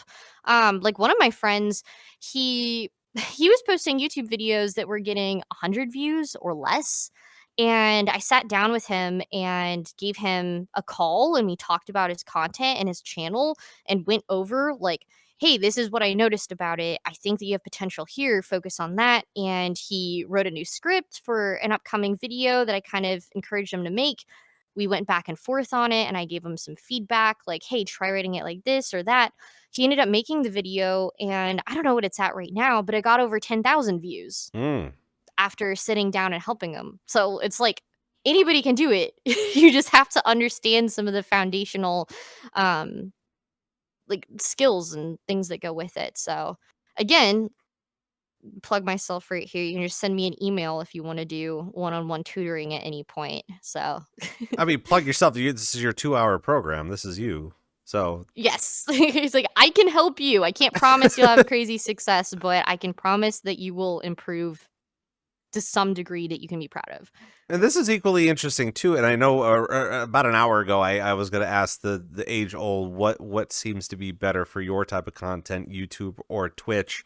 But I feel like on Twitch, it's a whole nother type of ball game comparable to your long form Yeah. content. I love Twitch a lot, and I've been doing it just as long as I've been doing videos. It was doing really well during COVID. I was averaging a pretty decent amount, and also that was way more lucrative for me. I was making way more money off of Twitch than anything else, and which is awesome. But at least nowadays, because I've slowed down videos to maintain a audience on Twitch or live streaming, you really can't just depend on the platform. You have to be depending on a stream of viewers coming from somewhere else. And so for a lot of really successful Twitch streamers, I don't know, I think of someone like Moist Critical, right? Where he turns his stream content into interesting long form video content. And then people see that and they're like, oh, he streams. I mean, for him, it's YouTube, but they see that and then they want to go join his streams, or like Primagen, right? People see the content and the edited clips and then go to it. So for me, it's been a lot harder to grow just because I've been less consistent with my videos, and I also don't use my Twitch content in other places. But it's just something that I really love, so I've just kept up with doing it for a long time anyways. I like to connect with my community. But yeah, by far YouTube is the most rewarding content experience I think that there exists out there. Like putting in the hard effort to make a long form video, put it out there and watch it get a positive reception. Whoop, there goes my body. It is just the best feeling ever. It really is. But I'm sure everybody has their personal opinions.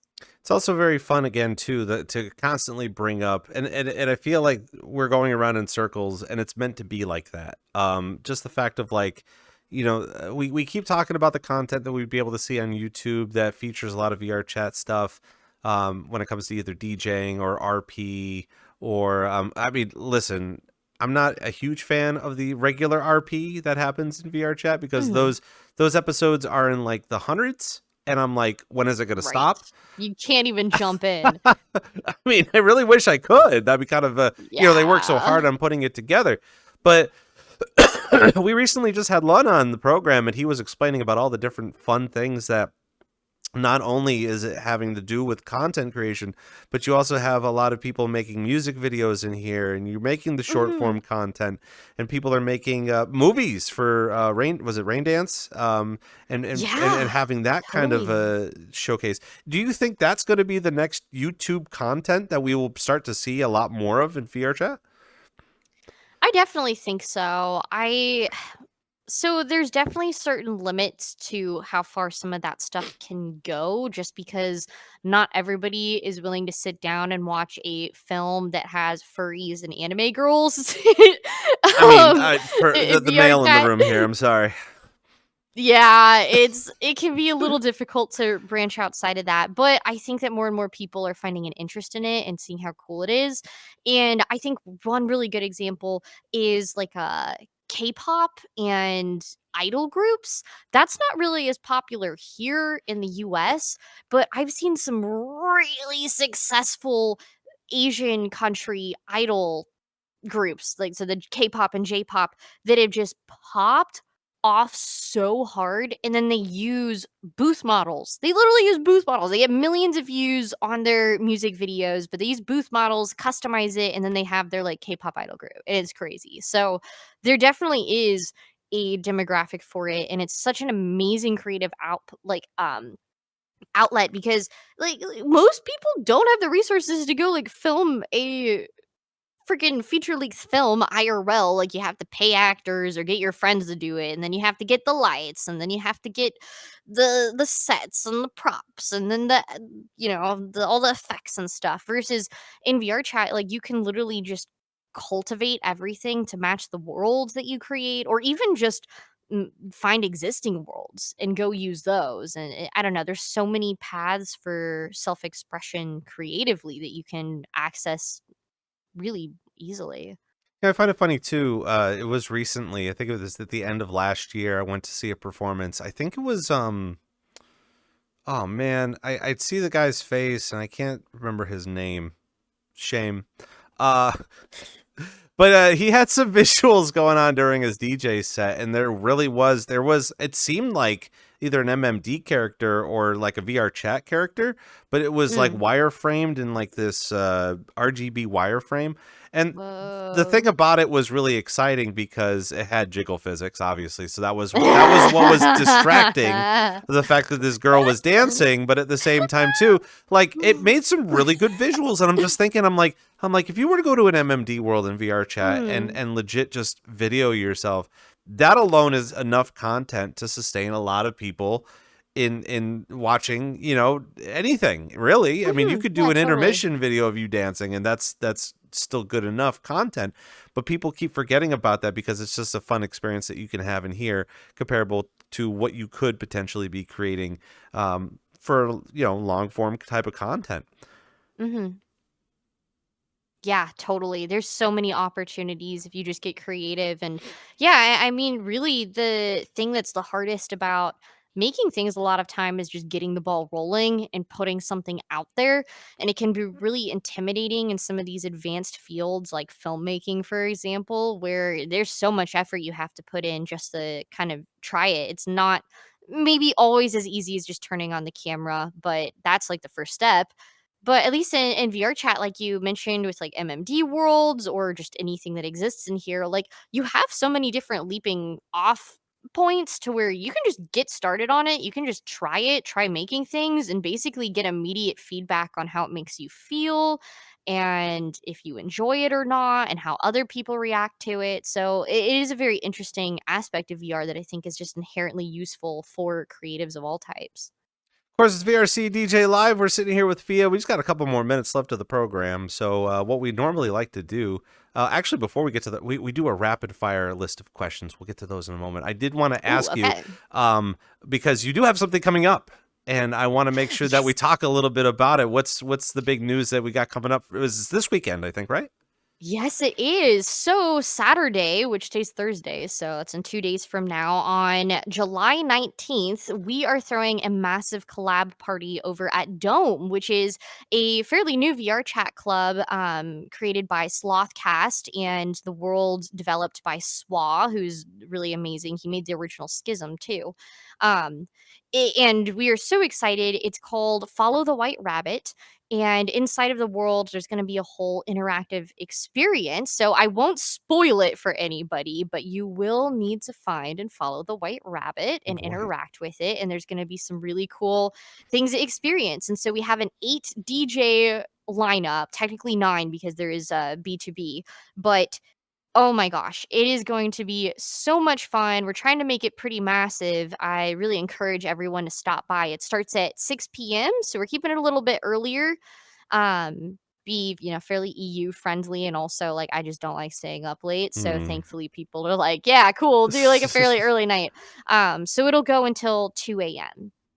So, if you are free Saturday night or looking for a new club event to check out, you want to support me or come see what Dome is all about, then you'll definitely want to be there. All the event information is in my Discord. So, discord.gg/FIA, fairly easy to remember. And the actual event will be hosted in the TVRS VR chat group, which I could probably pull up what the code for that is right now. It is TVRS dot 0429. So if you type that into the game and search for our group, you can join directly there and we'll have the instance queue up and all of that. So we're trying to get Quest compatibility. I can't promise it yet. It's probably going to be a day of discovery on whether it gets through or not. But yeah, it'll probably be the biggest event that we throw for the year. So I really hope that everybody will come through and stop by and be excited to check it out. Again, discord.gg/FIA is where you can find all the join information. I was gonna say, because Dome's super cool, but at the same time, like to make it a Quest compatible world, I mean, there's a lot going on with that. Yes. No, I'd be really excited to see if they can pull it together. I don't doubt it though, because Swa is just such a talented world creator and he's been doing this for many, many, many years now. He actually taught me a lot of Blender back whenever I was starting multiple years ago. So I think he could probably pull it off, but because they do events every 2 weeks, hitting those deadlines can be a little difficult, but they're trying, so we'll see. I'm sure, and I know I got to sit down with Swat at some point in time. We keep crossing Yes, you paths, have to have him on. but this Yes, yes, yes. but that's the thing though. It's just like, when he's got something going on, I got something going on, and we kind of cross paths. We're just like professionalism, okay, and then we just kind of move on. But at the same time too, like we're gonna have to rally up a couple of people to be on the show, of course. Oh, yeah. And don't forget to and join the group, because if you don't join the group, then you can't go to Club Bunny. Yes, you will need to be in the group for any future TVRS Studio and Club Bunny events. So again, the code for the group, so it's the virtual reality show hyphen PHIA community. You can type in TVRS, so the virtual reality show, period 0429. Despite having a new video Also coming linked in the out Discord. on YouTube, what else are we expecting from PHIA for the rest of the year? I have a few new videos in the works. I'm sure that we'll be putting together some more events. We actually, the biggest thing that we do in the community right now is we have daily VRChat hangouts. So every single day, excluding Fridays, we host hangouts. So we have group instances that you can join. It's really great for new players or people just looking for a fun community to hang out with. Again, 13 plus. So it's like really safe, really welcoming, appropriate for all ages.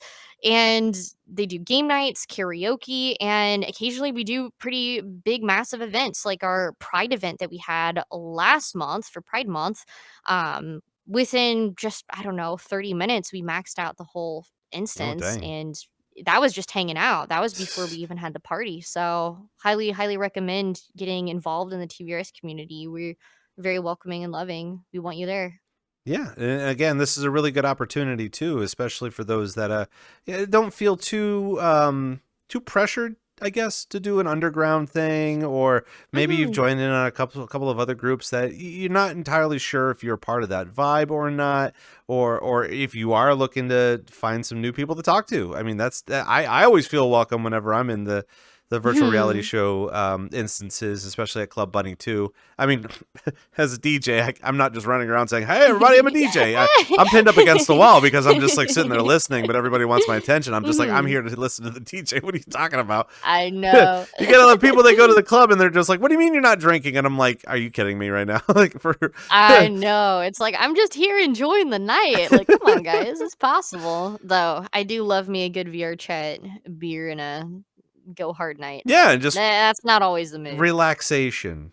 We'll get there. Mhm. We'll get there at some point in time. It's constant content. But of course, Mhm. as before we get on here, of course, rapid fire. I have a bunch of questions here that I usually Yes. like to ask, and you can answer it as long as you really want to, but it is a rapid fire Mhm. type of a question. Okay. Out of all the things that we've kind of discussed today, as far as like creating a club, creating the virtual reality studios, DJing, understanding the landscape of things, even with the headsets. I know we were talking a lot about your words of advice, but what is a general word of advice that you normally like to tell people coming into VR? Yeah, I mean, really, it's just about exploring and being connected. Like, there is something for everybody. And it really is as easy as going to a world and seeing the Discord that they have for that game or that creator. Join their Discord or find a group that has something that resonates with your interest. Join that group, hang out in an instance, find like minded people, go to a public game world of something that you enjoy. Like, as long as you put in the effort, I think VR chat is something that you will only get out of it as much as you're willing to put into it. But it's well worth that leap. What about a public black cat? Yeah, you don't want to go to that one unless you're into, slurs and screaming children, which some people love that part of the game, and by all means, not for me You get though. enough people on social media just being like, "Whoa, this isn't so bad," when you're looking at it on your phone, but then you go into it and you're like, "I made a huge mistake." It is overwhelming. It is I don't think we'll overwhelming. have a chance to be able to make a resolution of that. But what are a couple of new musical artists that you've been listening to recently? Oh, that's a good question, actually. Let me open up my Spotify. I am actually a really massive Jungle fan. That's kind of one of my main like things that I'm really into. Oh, you know what I'm super into right now is this genre. I don't even know if it's a real genre or not, but it's called Rally House. Hmm. And there's this YouTube guy who makes these crazy DJ mixes and then puts them on like super like Y2K CRT old video games. The YouTube name is Denz 1000, DENZ 1000. Here's like Rally House for drifting the loops. I am hooked on that stuff. It is so fire. So it's a little different than what I normally listen to, but it's got me in like the crazy bops. Um, Besides that, there's another artist that I've really taken a liking to called Grimm, Griimm. He's a really small kind of underground artist, and a few other people, but that's kind of some of the main stuff I'm into right now. It's fun to hear, especially because occasionally Spotify will give you something really fun to listen to, and then you're just like, I can't believe I'm sitting here right now. Yes, exactly. You get so into it. But you'll also get that experience at Club Bunny too. Oh, I got there. My God, crazy. Who are the top 3 DJs that we should start watching in VRChat? Ooh, that's a great question. I think that, oh my gosh, now it's kind of like having to pick babies, isn't it? Um, well, I'm a really big fan of Naku. He's definitely one of my favorites. I also really enjoy Swa. I think he's amazing. And then one of my other friends, Sly Thief, he's the creator of Sly Fest. He's someone that I also really enjoy. So I'd say that those 3, I love their DJing skills, but they're also just like remarkable people, which makes me enjoy their sets even more. Yeah, they take great care into the things that they enjoy to do, plus within the Exactly. community, and it just it encompasses it well enough, I guess. Mhm. So before we get Totally. on out of here, Fia, where can we find you on the internet? Yes, thank you for asking. The number one place that you can find me, of course, is the Virtual Reality Show YouTube channel. That's where I make all my VR and VR chat related content. So that's the best way to kind of get to know me and see what I have to offer, of course. Besides that, my community is super active in Discord. That's kind of the hub. So discord.gg/FIA. And that's where we organize all our events. We put out the schedules for our VR chat hangouts. So again, you can join the VR chat group and join our daily hangouts or events that we host in there. Um, and my Twitch. So I'm taking a small break from streaming for the next couple weeks, especially because we're just about to move, which is really exciting. But if you want to catch me there, I do enjoy doing live streams, especially after videos, which is twitch.tv/Fia Bunny. And I think I'm also linked in the title of the stream. So you can just click on that too. And then Twitter. I'm not super active on Twitter anymore, but I do post updates and stuff on there, which is Fia_Bunny. So those are all the different places that you can check me out. What are your thoughts if I were to tell you that Instagram is starting to pop off? Oh, I have such a mixed relationship with Instagram. It's I want tough, to right? love it It's tough so to even bad, hear but I that the just modern industry is also into threads too. Ooh. ugh, I'm not touching that. I made a Threads account and I was like, this is so full of angry. That's my problem with Blue Sky too. As much as I want to like either of them, it just feels kind of like, I don't know, a bit of a Twitter/X hate train, and I've already put in so much effort into growing my X, Right, and I'm like, right. I'm not restarting. I'm not doing Well, it's this the same again. thing So, with the modern professionals too. Back in March, that's all that they were asking me from. They're like, "What's your Instagram? What's mhm. your Instagram?" I'm like, "I haven't touched my Instagram in forever. You're on Wow. Instagram. You're still doing Facebook. What's going on That here?" is so funny. If anybody asks me for my Facebook, I just die inside. I just die. I'm like, no, literally anywhere else, Yeah, please. leave that to the parents and the cousins and the grandparents and all that sort of Yup. stuff. That's It's true. the only people I keep on there. Besides that, everybody's kind of unfriended. I'm just like, nope, I'm not using this for anything other than just seeing when my family posts pictures of me and to make sure that they're okay. I just tell them I'm on there at least once every year, so they get the whole lineup afterwards, and then that was basically it. But Fia, Mm-hmm. absolute pleasure to have you on here, and of course, we'll try to find Yes. some time to hang out. You're moving, I'm moving soon too, so Mm-hmm. I'm sure at some point in time we'll cross paths and Oh, hopefully have that definitely. beer together. Fellow That'd be nice. Floridians. Absolutely. Yeah, thank you for having me on the show. You're awesome, Rob, and I'm really honored to be on here. And then same with your crew. I know that they're not on here visually, but they've been so helpful this entire time and did a really great job. So shout out to them, and thank you everybody who joined. It was great to get to talk, in front of you guys and a little bit about what's going on in PHIA world. So I hope you have a wonderful rest of your day. Gonna try to. I know I'm gonna relax and have some more gamer subs too. I guess I have some more work to Sounds do. like But, the of course, life. I'm gonna give it a try. But that's gonna do it for us for VRCDJ Live, of course. But we're not done yet. Oh, of course not. We're going to have your highlight for you tomorrow, and the full show back up on YouTube on Sunday at VRCDJ Live. If you're not checking it out already, we've got plenty of all sorts of fun things up there too, including a replay of some of the little bits of interviews that we've had during Project Community Fest. That's up there. And we talked with Sinrith, and we talked to Aztec Angelo of Rift, and had a really good time with that. Speaking of which, next week we're actually going to be having off. It's going to be my birthday weekend, but at the same time too, I was supposed to go someplace. Didn't happen. I took time off from work, so I'm just like, okay, great. I got nothing going on. I had to take time off of stream to be able to do that. So we're not having anything going on for next week, but the following week, we're actually going to be sitting down with Brother White Mage, who is the Rave director at MomoCon in Atlanta, and we're going to kind of sit down and break down all of the things that he's been experiencing with the Rave community, as well as the VRChat Rave community, and how it's starting to get a sort of an integration where a lot of he's eyeballing a lot of DJs in here that he really wants for his program. Of course, we're going to have more information about the upcoming schedule for August up on our socials, up at X and Blue Sky at VRCDJ Live. We've got some clips for you up on Instagram as well at VRCDJ Live, and a link tree to kind of envelop all of that at VRCDJ Live. What am I missing? This Saturday, if you're not well aware, and we haven't really been saying too much about it, but we are actually going to be hosting a remote at VCAT this Saturday night. Starting at, I believe, at 5 p.m. We're going to be sitting down with some special guests and kind of just discussing all sorts of stuff about virtual market, some of the booths, as well as talking to some people in the industry here in VRChat to kind of break down a lot of the things that we've got cooking in here. So we're going to have more information for you up on the social medias. There's a lot to unravel here on the show, but you know what? I'm glad that everybody's here for it. So thank you all for your attention.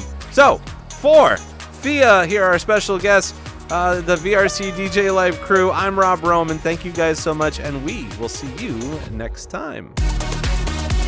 Bye.